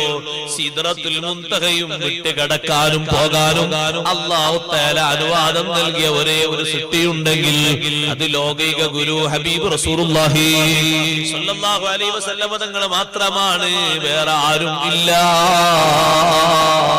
എല്ലാ പരിധിയും പരിമിതിയും വിട്ടുകടന്ന് അള്ളാഹുവിന്റെ സന്നിധാനത്തിൽ ചെന്ന് റബ്ബിനോട് സംസാരിച്ച് അള്ളാഹുവിനെ നേർക്കുനേരെ കണ്ട നേതാവ്, ആ നേതാവിനല്ലേ ഏറ്റവും വലിയ ബഹുമാനം കൊടുത്തത്. ഇന്നാ അഅ്തൈനാകൽ കൗസർ. ഓ നബിയെ, അധികം ഇൽമും തങ്ങൾക്ക് നാം തന്നു കഴിഞ്ഞു, അധികം മുഅ്ജിസത്തും തങ്ങൾക്ക് നാം തന്നു കഴിഞ്ഞു, അധികം സമുദായത്തെ തങ്ങൾക്ക് തന്നു കഴിഞ്ഞു, അധികം മൗലിയാക്കൾ അങ്ങയുടെ ഉമ്മത്തിലാണ്, അധികം സന്താനങ്ങൾ തങ്ങൾക്കാണ്. ലോകത്തെ ഏറ്റവും വലിയ സന്താനമുള്ള നബി ആരാ? സയ്യിദുനാ റസൂലുള്ളാഹി സ്വല്ലല്ലാഹു അലൈഹി വസല്ലം. ആ സന്താന പരമ്പര അവസാനിച്ചു? അവസാനിച്ചിട്ടില്ല.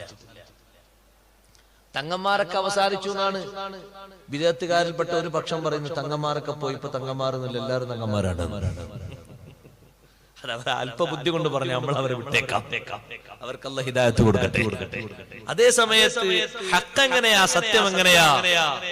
തങ്ങന്മാർ അവസാനിച്ചിട്ടില്ല. ഒരുപാട് സയ്യിദന്മാരെയും ലോകത്ത് വരാനുണ്ട്. എത്ര വലിയ സന്താന പരമ്പരകളെയാണ് കൊടുത്തത്, എത്ര നാടുകളിൽ. അത് ഓരോ സയ്യിദന്മാരെടുത്തു നോക്കുമ്പോ എത്രമാത്രം ഫലമുള്ളവർ, അവരുടെ വാക്കിനും അവരുടെ ഇശാറത്തിനും വലിയ പ്രസക്തിയുള്ളവർ. അവരൊന്ന് ചൂണ്ടിയാൽ ചൂണ്ടിയതുപോലെ, അവരൊന്ന് പറഞ്ഞാൽ പറഞ്ഞതുപോലെ, അവരൊന്ന് ഉദ്ദേശിച്ചാൽ ഉദ്ദേശിച്ചതുപോലെ. എത്ര വലിയ ബഹുമാനമുള്ളവർ, വലിയ വലിയ മഹാന്മാര്. ഇതൊക്കെ അവിടുത്തെ പേരക്കുട്ടികളല്ലേ. ഇന്നാ അഅ്തൈനാകൽ കൗസർ. ഈ സൂറത്ത് ഇറങ്ങാനുള്ള കാരണം തന്നെ അതല്ലേ. മുശ്രിക്കായ ആസിബ് ബിൻ വാഇൽ എന്ന് പറയുന്ന മനുഷ്യൻ നബി സല്ലല്ലാഹു അലൈഹി വസല്ലം തങ്ങൾ വിമർശിച്ചു. ആസിബ് ബിൻ വാഇൽ മറ്റൊരാളോട് പറഞ്ഞു, സ്വകാര്യമായി പറഞ്ഞതാണ്, ഈ നബിയെ കൊണ്ട് നമ്മൾ അധികം കഷ്ടപ്പെടേണ്ടി വരൂല. കാരണം മക്കളായിട്ടുണ്ടായിരുന്ന 3 ആൺകുട്ടികളും മരണപ്പെട്ടു പോയി. അതുകൊണ്ട് ഈ നബിന്റെ കാലാവധി കഴിഞ്ഞാൽ ഈ പ്രസ്ഥാനം കൊണ്ട് മരവിച്ചു പോകും. പിന്നെ ഇനി പുതിയ നബിയൊന്നും ആരും പറയാനൊന്നുമില്ലല്ലോ, അവകാശപ്പെട്ട് വരാനൊന്നുമില്ലല്ലോ, മക്കളൊക്കെ പോയില്ലേ. അതുകൊണ്ട് ഈ പ്രസ്ഥാനം നിലനിൽക്കൂല എന്നാണ് അവൻ വായിച്ചത്. എന്നിട്ട് നബിതങ്ങളെ പറ്റി അവൻ അബ്തറു എന്ന് പറഞ്ഞു, വാലറ്റവൻ, പരമ്പരയറ്റവൻ. അതിന് മറുപടിയാണ് അല്ലാഹു കൊടുത്തത്. ഇന്നാ അഅ്തൈനാകൽ കൗസർ. ഏറ്റവും അധികം സന്താനങ്ങളെ, പേരക്കുട്ടികളെ തങ്ങൾക്ക് നാം തന്നു കഴിഞ്ഞു. തങ്ങളെ പോലെ നിലനിൽക്കുന്ന പേരക്കുട്ടികൾ ഒരു നബിക്കും കൊടുത്തിട്ടില്ല. സഹോദരങ്ങളെ, ആദം നബി അലൈഹിസ്സലാമിന്റെ മക്കളല്ലേ എല്ലാവരും എന്ന് പറഞ്ഞേക്കും. അത് നേർക്ക് നേരെയുള്ള പേരക്കുട്ടികളല്ലല്ലോ, മൊത്തത്തിൽ എണ്ണേണ്ടതല്ലേ. ഇത് സ്പെഷ്യലായിട്ട് തന്നെ ഒരു വിങ്ങനെ അല്ലാഹു വെച്ചിട്ടുണ്ടല്ലോ.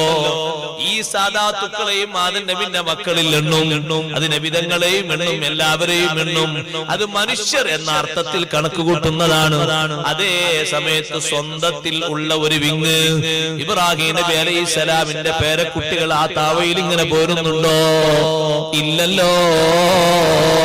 മൂസാ നബി അലൈഹിസ്സലാമിന്റെ മക്കൾ ആ താവയിൽ വരുന്നുണ്ടോ? ഇല്ലല്ലോ.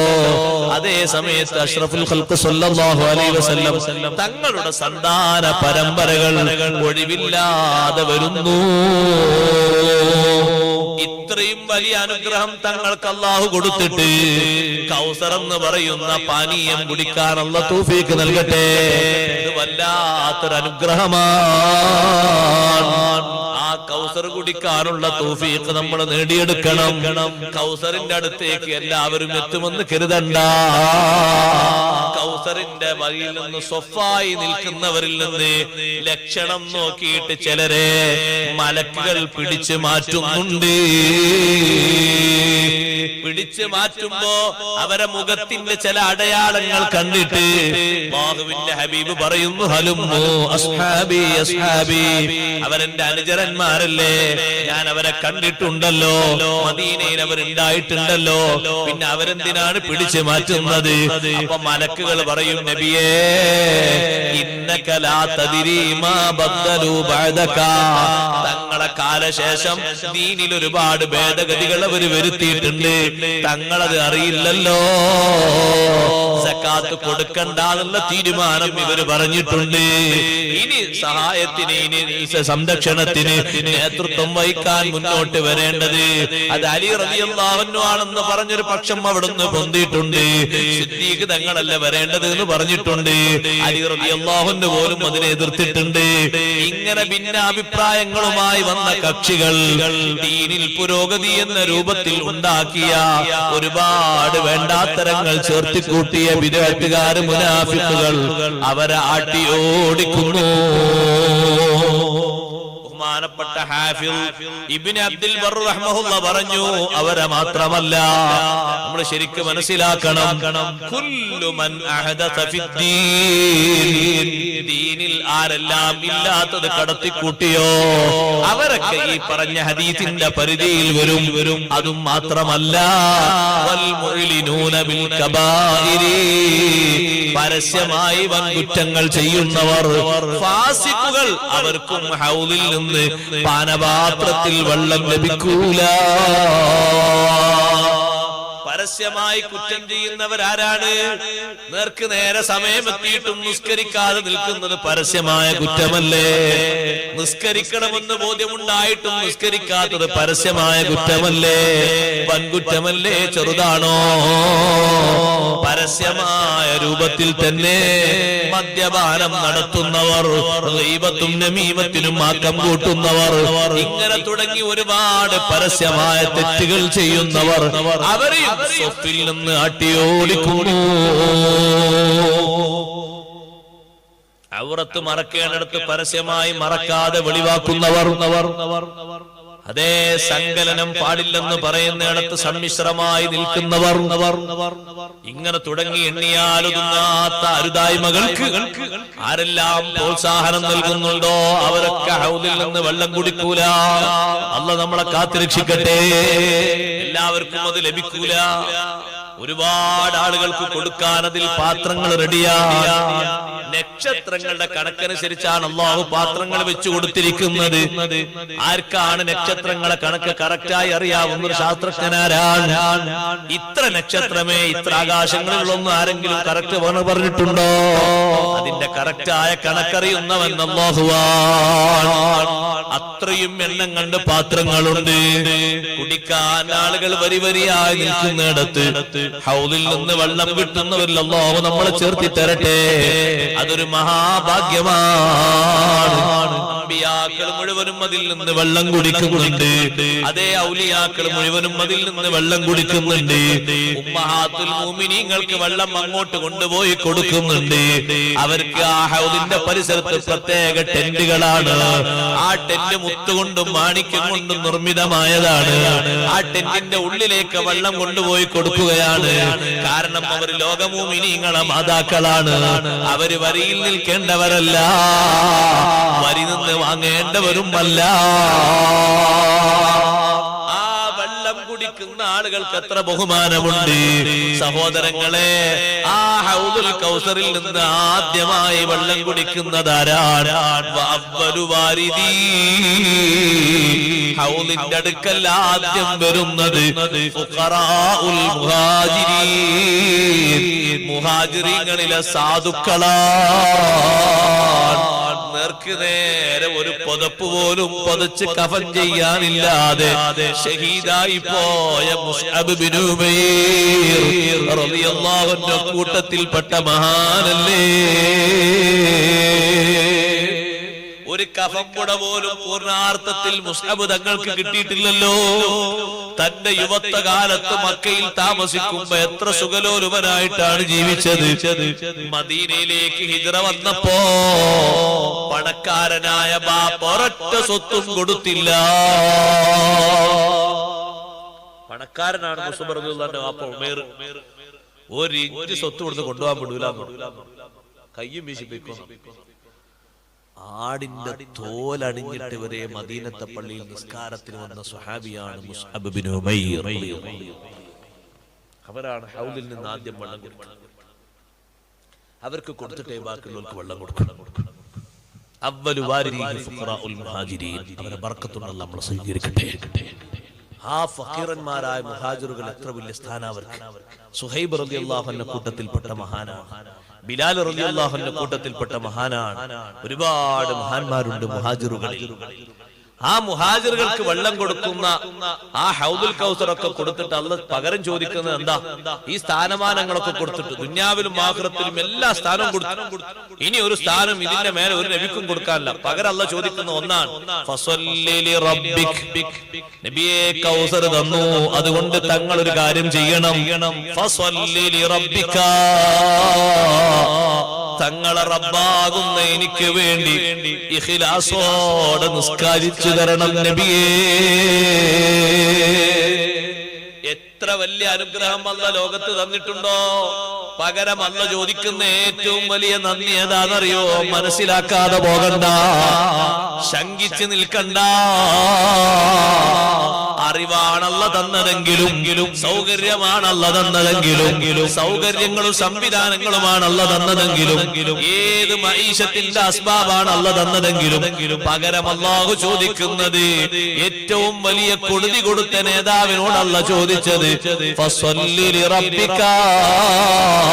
രണ്ട് കാര്യം മനസ്സിലാക്കാനുണ്ട് അവിടെ. ഒന്ന്, നിസ്കരിക്കണം, നിസ്കാരമാണ് നന്ദിക്ക് ചോദിച്ചത്. നിസ്കാരം പോലെ പകരമാകുന്നൊരു നന്ദി ലോകത്ത് വേറെ ഇല്ലേ ഇല്ല. മരിക്കും വരെ ഒരു നിസ്കാരവും ഖളാകാതെ കൊണ്ട് നടക്കാൻ അല്ലാഹ് നമുക്ക് തൗഫീഖ് തരട്ടെ. കുടുംബക്കാർക്ക് അല്ലാഹ് തൗഫീഖ് തരട്ടെ. മക്കൾക്ക് അല്ലാഹ് തൗഫീഖ് തരട്ടെ. ശിഷ്യഗണങ്ങൾക്ക് അല്ലാഹ് തൗഫീഖ് തരട്ടെ. സുഹൃത്തുക്കൾക്ക് അല്ലാഹ് തൗഫീഖ് തരട്ടെ. ഒരു നിസ്കാരവും ഒഴിവാകാതെയുള്ള സന്ദർഭം, നിസ്കാരം ഒഴിവാകാതെയുള്ള അവസ്ഥ. സഹോദരങ്ങളെ, ആ നിസ്കാരം തന്നെ രണ്ടാമത്തൊരു വിഷയം പഠിക്കാനുണ്ട്. ലിറബ്ബിക. ആർക്ക് വേണ്ടിയുള്ള നിസ്കാരാകണം?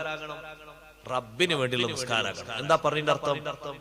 തികഞ്ഞ ഭക്തിയോടെ, ഇഖ്ലാസോടെ, മനസാന്നിധ്യത്തോടെ, ഖൽബൊക്കെ ശുഗലുകളിൽ നിന്ന് ഒഴിവായിട്ട് നല്ല നശാത്തോടുകൂടെയുള്ള നിസ്കാരം.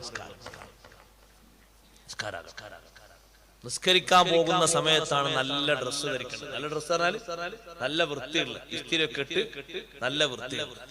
ചില ആൾക്കാർ പുരേനൊക്കെ നിസ്കരിക്കുന്ന തുണി കണ്ടാല് അവർക്ക് സംഭാവന പിരിച്ചിട്ട് ഒരു ഡ്രസ്സ് വാങ്ങിക്കൊടുക്കാൻ. കാരണം ഒരു ഇസ്തിരി പൊട്ടിയോണ്ടോ അതിന്റെ ചുടി നീരൂല. കാരണം അത് താഴ്ന്നാണ് ചുരുന്നത്. 5 കൊല്ലം മുമ്പ് ചുരുന്നത്. എങ്ങനെ നീരുന്നത്? അത് വാപ്പ നിസ്കരിച്ചെടുക്കുന്ന തുണിയാണ്. വല്ലാത്ത വാപ്പ അല്ലാത്ത ഔലിനെ.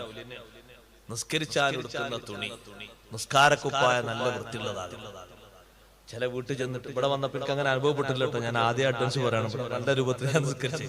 ചില വീട്ടിൽ പോകുമ്പോൾ നമ്മള് ആ നിസ്കാരപ്പായം നോക്കിട്ട് അറിയുമ്പോ ഈ മുസല്ല കൊണ്ട്, ആ മുസല്ലന്റെ ഉള്ളിലുണ്ടാകും ഒരു പാവപ്പെട്ട വസ്ത്രം. അതാണ് പെണ്ണുങ്ങളെ നിസ്കാരക്കുപ്പായം. അത് ഇനി തുന്നാൻ ഒരു സ്ഥലവും ബാക്കിയില്ല. തുന്നിയത് പോലും ഓട്ടായി പോയിട്ടുണ്ട് ചിലത്. നല്ല വൃത്തിയുള്ള കുപ്പായം. അല്ലാഹു അങ്ങനല്ലേ പറഞ്ഞത്, യാ ബനി ആദം ഖുദൂ സീനതകും മിൻദ കുല്ലി മസ്ജിദ്. ഓ ആദം സന്തതികളെ, നിസ്കരിക്കുന്ന സമയത്ത് നല്ല ഭംഗിയുള്ള വസ്ത്രം ധരിക്കണേ, നല്ല വൃത്തിയുള്ള വസ്ത്രം ധരിക്കണേ. നല്ല അത്തർ പൂശിയിട്ട് നിങ്ങളെ മനസ്സിന് നല്ല സന്തോഷം വരണം, മനസ്സാന്നിധ്യം കിട്ടണം, ഖൽബ് ശുഗലുകളിൽ നിന്ന് ഒഴിവാകണം. നല്ല വൃത്തിയുള്ള വസ്ത്രം ധരിച്ച് നിസ്കരിക്കണം. സയ്യിദുനാ റസൂലുള്ളാഹി സ്വല്ലല്ലാഹു അലൈഹി വസല്ലം തങ്ങൾ സ്വഹാബത്തിനോട് നിസ്കരിക്കാൻ വേണ്ടി തന്നെ വേറെ വസ്ത്രം റെഡിയാക്കി വരണമെന്ന് പറഞ്ഞിട്ടുണ്ട്. ശുഗലുകൾക്ക് ഉടുക്കുന്ന വസ്ത്രമല്ല. കാരണം നിസ്കാരം ആർക്കാണ്? റബ്ബിന് വേണ്ടിയുള്ളതാണ്. റബ്ബിന് വേണ്ടി സമർപ്പിക്കുന്ന നിസ്കാരത്തിൽ മനസ്സിനൊരു ചാഞ്ചല്യവും വരാൻ പാടില്ല. റബ്ബിന് വേണ്ടിയാകുമ്പോ മനസ്സ് എല്ലാറ്റിൽ നിന്നും ഒഴിവാകണം. അങ്ങനെ ശുഗലുകളിൽ നിന്ന് ഒഴിവായ മനസ്സ് കിട്ടാനാണ് പള്ളിയുടെ ഉള്ളിലും നിസ്കരിക്കുന്ന സ്ഥലത്തും ചിലപ്പോ അനൗൺസ്മെന്റിലും പറയും മൊബൈൽ ഓഫാക്കണമെന്ന്. ചിലരോ മൊബൈലിനോടുള്ള അമിതമായ അനുകമ്പ കൊണ്ട് ഓഫാക്കൂല. ആ മൊബൈൽ അങ്ങനെ റിങ് ചെയ്യുന്ന സമയത്ത് അവരെ മനസ്സ് പോകുന്നു. 10 മണിക്ക് വിളിച്ച ആളാ, 11 മണിക്ക് ഒരു കുരാമൻ വിളിച്ചിരുന്നു, കുരാമൻ. 12 മണിക്ക് വേറൊരാൾ വിളിച്ചു, അയാളാ. നിസ്കാരം റബ്ബിക്കാവോ? ആകോ? നിങ്ങളൊന്ന് പറഞ്ഞാണേ ആകോ? ഒന്നും കിട്ടൂല. വെറുതെ പണിയെടുക്കാൻ കിട്ടൂല. ഓരോ അലക്കി കിട്ടൂല. കാരണം നിസ്കാരം മുറിക്കണോ, നിസ്കാരം മുറിക്കണോന്ന് തറദ്ദുദ് വന്നാ നിസ്കാരം ബാത്തിലല്ലേ. തറദ്ദുദ് അപ്പുറത്തെത്തിണ്ട്. തറദ്ദുദ് എന്ന് പറഞ്ഞാൽ ഒരു ഇടയാട്ടം, ഒരു സംശയം, റെക്കാച്ചക്ക് ഒന്ന് എടുത്തു നോക്കണം. ഈശന്റെ ഉള്ളിൽ മൊബൈൽ എടുത്തിട്ട് അള്ള പോലും കാണൂല, എടുത്തിട്ട് പതുക്കുന്ന വെച്ചാ അല്ലെങ്കിൽ സുജൂദിൽ ഇങ്ങനെ മറിഞ്ഞെടുക്കണം. ഒന്ന് തിരിച്ചിട്ടാലോ, ഇങ്ങനെ അടിയുന്ന തിരിച്ചിട്ട് നോക്കിയിട്ട് അങ്ങനെ മറിച്ചിട്ടാ. അപ്പൊ ഒരു തർദ്ദുദ്, ഒരു ആശങ്ക വന്ന മുറിക്കണം എന്ന് കരുതിയ നോമ്പ് മുറിയോ? ഏയ് ഞാൻ നോമ്പ് മുറിച്ചു എന്നൊരാൾ പറഞ്ഞു, നോമ്പ് മുറിയോ? നോമ്പയാണ് മുറിക്കാതെ കത്തിയോണ്ടൊരു മുറി, നോമ്പ് മുറിയോ? നോമ്പ് മുറിയാണെങ്കിൽ നീയത്തോണ്ടല്ലോ നോമ്പ് മുറിയ, അതിന് വേറെ പ്രവർത്തനല്ലേ. അതുകൊണ്ട് നിസ്കാരം അങ്ങനല്ല. നിസ്കാരം നിങ്ങൾ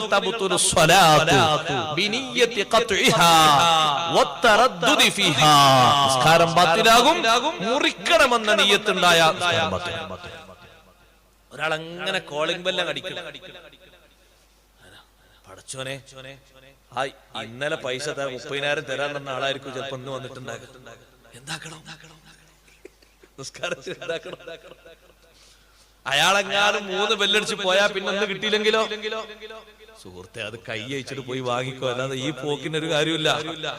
ഇങ്ങനെയുള്ള ഈ പോക്കിന് കാര്യമുണ്ടോ? ഒരു കാര്യമില്ല. അപ്പൊ പിന്നെ നിന്റെ ചിന്ത എന്താ? ഇതിപ്പോ 4 റക്അത്തിലല്ലേ, ഇതാണ് പൂർത്തിയാക്കും, വേഗം റെഡിയാക്കി. ഞാൻ നിസ്കാരത്തിൽ ബെല്ലടിച്ചൊക്കെ ഞാൻ കേട്ടിട്ടുണ്ട്. നിസ്കാരത്തിൽ മുറിക്കാൻ പറ്റൂലല്ലോ. എവിടെ മുറിക്കലൊക്കെ തോന്നിയിട്ടുണ്ട്. കഴിഞ്ഞു നിസ്കാരം കഴിഞ്ഞു. ആലോചിച്ചു, ഞാൻ വെറുതെ പറയല്ല, ഗൗരവത്തോടെ ആലോചിച്ചു. അപ്പൊ ഈ റിംഗ് ഇങ്ങനെ കേൾക്കുന്ന, ഈ വൈബ്രേഷൻ ഇങ്ങനെ കേൾക്കുന്ന സമയത്ത് തറദ്ദുദ് വരാണ്, സംശയം വരാണ്. നോക്കിയാലോ. അതുകൊണ്ടാണ് നമ്മളോട് ഓഫാക്കാൻ പറഞ്ഞത്. നമ്മളെ മൊബൈലിനോടൊക്കെ പള്ളി കമ്മിറ്റിക്ക് ദേഷ്യം ഉണ്ടായിട്ടല്ല, നമ്മളെ മൊബൈലിനോടൊക്കെ ഖത്തീബ് ഉസ്താദിന് ദേഷ്യം ഉണ്ടായിട്ട് മൊബൈൽ കൊണ്ടേ വലിച്ചെറിഞ്ഞൊക്കെയല്ല. അതൊരു ഉപകരണ ആവശ്യത്തിനുള്ളതാ, വലിയ ആവശ്യമില്ല. അതുകൊണ്ട് നടക്കുന്നത് കുടുംബ ബന്ധം പുലർത്താൻ അതുകൊണ്ട് നടക്കും. കൂട്ടുകാരോടുള്ള സൗഹൃദ ബന്ധം, ദുആ കൊണ്ടുള്ള വസിയത്ത്, എന്തെല്ലാം ഖൈർ നടക്കൂലേ? ഒരുപാട് ഖൈർ നടക്കും. പിന്നെ ഇത് കാരണമായിട്ട് നിസ്കാരം ബാത്തിലാകണ്ടെന്ന് കരുതിയിട്ടാണ്. പഴയ കാലത്ത് നിങ്ങൾക്ക് ഓർമ്മ ഉണ്ടോന്ന് എനിക്കറിയില്ല, ഇവിടെ അങ്ങനത്തെ ഫോൺ ഉണ്ടോന്ന് അറിയില്ല. ഇങ്ങനെ കറക്കണ ഒരു ഫോൺ ഉണ്ട് അല്ലെ, ഒരു വിരൽ വെച്ച് ഒന്ന് പിന്നെ അടുത്ത അക്കത്തിനാണ് ഇങ്ങനെ കറക്കണ ഫോൺ. ഈ ഫോണ് പഴയ കാലത്തൊക്കെ ഉപ്പാപ്പന്മാർ നിസ്കരിക്കാൻ നിൽക്കുമ്പോ അതിന്റെ ആ റിങ് ചെയ്യുന്ന സാധനമല്ലേ, അതൊന്ന് പതുക്കെ എടുത്ത് വെച്ചിട്ടാണ് നിസ്കരിക്കാൻ. ശ്രദ്ധിച്ചിട്ടുണ്ടോ? എന്തിന്? ആ റിങ് കേട്ടിട്ട്, ആ റിങ് ട്യൂൺ കേട്ടിട്ട് നിസ്കാരത്തിൽ ശ്രദ്ധ പോകരുത്. ഞാൻ എന്തിനാ പറഞ്ഞത്? ആ ഒരൊറ്റ വാക്ക് 2-3 പേജ് വിശദീകരിച്ചിട്ടുണ്ട് ഇമാമിയങ്ങൾ. ഒരൊറ്റ വാക്ക് നിസ്കരിച്ചാ പോരാ, റബ്ബിന് വേണ്ടിയുള്ള നിസ്കാരാകണം, തോന്നിയതുപോലെ ആകരുത്. അള്ളാഹുവിന് വേണ്ടിയുള്ള നിസ്കാരാകണം, അതിന്റെ ചേരുവകളൊക്കെ ചേരണം.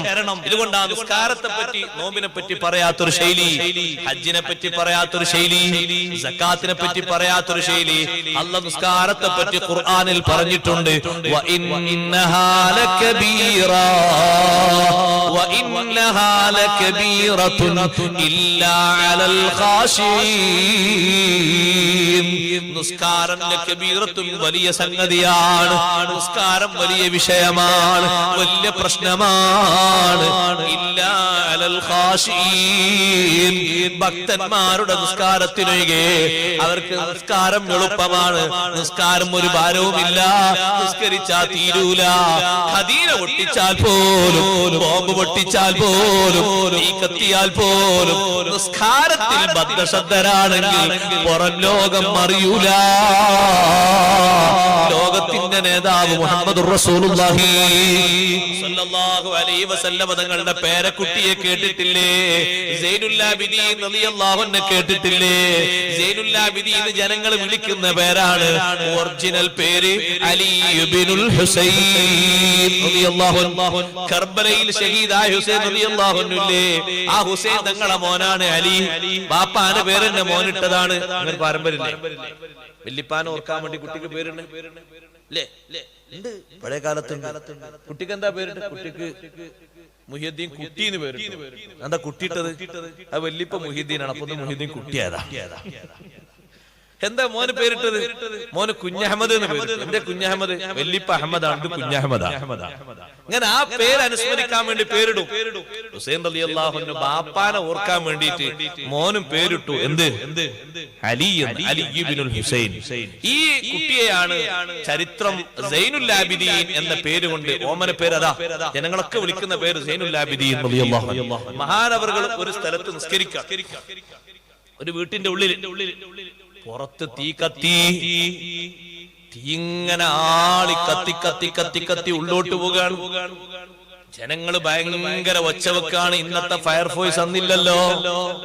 നാല് ഭാഗത്തും ജനങ്ങൾ ഒച്ച കൂടുന്നുണ്ട്. എന്തിനാ ഒച്ച വെക്കുന്നത്?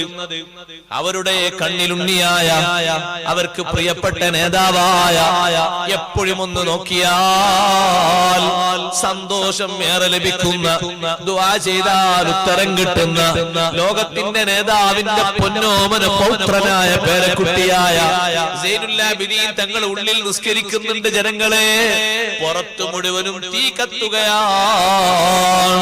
ആളുകൾ നാല് ഭാഗത്തും കൂടി ബഹളമയമാണ്. നിസ്കരിക്കുന്ന സൈനുൽ ആബിദീൻ തങ്ങളെ പുറത്തുനിന്ന് നോക്കിയിട്ട് ആളുകൾ കാണുന്നുണ്ട്. തീ ഇങ്ങനെ കത്തി കത്തി പടരുകയാണ്. ഒച്ചയുണ്ടാകുന്നുണ്ട്, ജനങ്ങളെ ഒച്ചയുണ്ട്. യാതൊരു തിരിഞ്ഞു നോട്ടവുമില്ല. നിസ്കാരം തഹിയ്യാത്തൊക്കെ കഴിഞ്ഞു നോക്കുമ്പോ ഒരു വൻ ജനാവലി ആ വീടിന്റെ ചുറ്റുഭാഗത്തും തടിച്ചുകൂടി നിൽക്കുന്നുണ്ട്. മഹാനവറുകൾ വന്നിട്ട് ചോദിച്ചു, നിങ്ങൾ ഇത്രയും പേര് ഇവിടെ ഒരുമിച്ച് കൂടിയത് എന്തിനാണ്? ഒന്നുമല്ല, ഇത്രയും ആളിക്കത്തുന്ന തീ നിങ്ങൾ അടുത്തേക്ക് എത്തുമോന്ന് വല്ലാത്തൊരു പേടി എനിക്കും ഞങ്ങൾക്കുണ്ട്. ഒരുപാട് നിങ്ങളെ വിളിച്ചല്ലോ. സൈനുൽ ആബിദീൻ നിങ്ങൾ പറയുന്നത് ഞാനത് കേട്ടിട്ടില്ല, തീ കത്തിയത് അറിഞ്ഞിട്ടില്ല. ഇനി സഹോദരങ്ങളെ, ഈ തീനെ പറ്റിയല്ലേ നിങ്ങളെ ചിന്ത? നിസ്കരിക്കുമ്പോ തഹിയ്യാത്തിൽ ദ്വാരക്കുമ്പോ എന്റെ മനസ്സിൽ വന്ന ചിന്ത എന്താണെന്നറിയോ? ആർക്കും കെടുത്താൻ കഴിയാത്തൊരു തീയില്ലേ, ഒരു ഫയർഫോഴ്സ് ഉപയോഗിച്ചാലും കെടുത്താൻ പറ്റൂല. ലോകെത്ര ജലാശയങ്ങൾ തുറന്നു വിട്ടാലും കെടുത്താൻ പറ്റൂല. ഊതിക്കെടുത്താലും കെടുത്താൻ പറ്റൂല. ഒരിക്കലും ഡിഗ്രി കുറയാതെ എപ്പോഴും ഒരേ ലെവലിൽ ആളിക്കത്തിക്കൊണ്ടിരിക്കുന്ന ഒരു വലിയ തീയില്ലേ? നിങ്ങൾ ഈ ചെറിയ തീയിനെ പറ്റി വ്യാകുലപ്പെടുമ്പോ ഞാൻ ആ വലിയ തീയിന്റെ വിഷയത്തിൽ പേടിയിലാണ്. അല്ലാഹുമ്മ ഇന്നി അഊദു ബിക മിൻ അദാബിൽ ഖബരി വ മിൻ അദാബിൻ നാർ. ഞാൻ തഹിയ്യാത്തിൽ ആ തീയിനെ കുറിച്ചുള്ള ചിന്തയിലാണ്.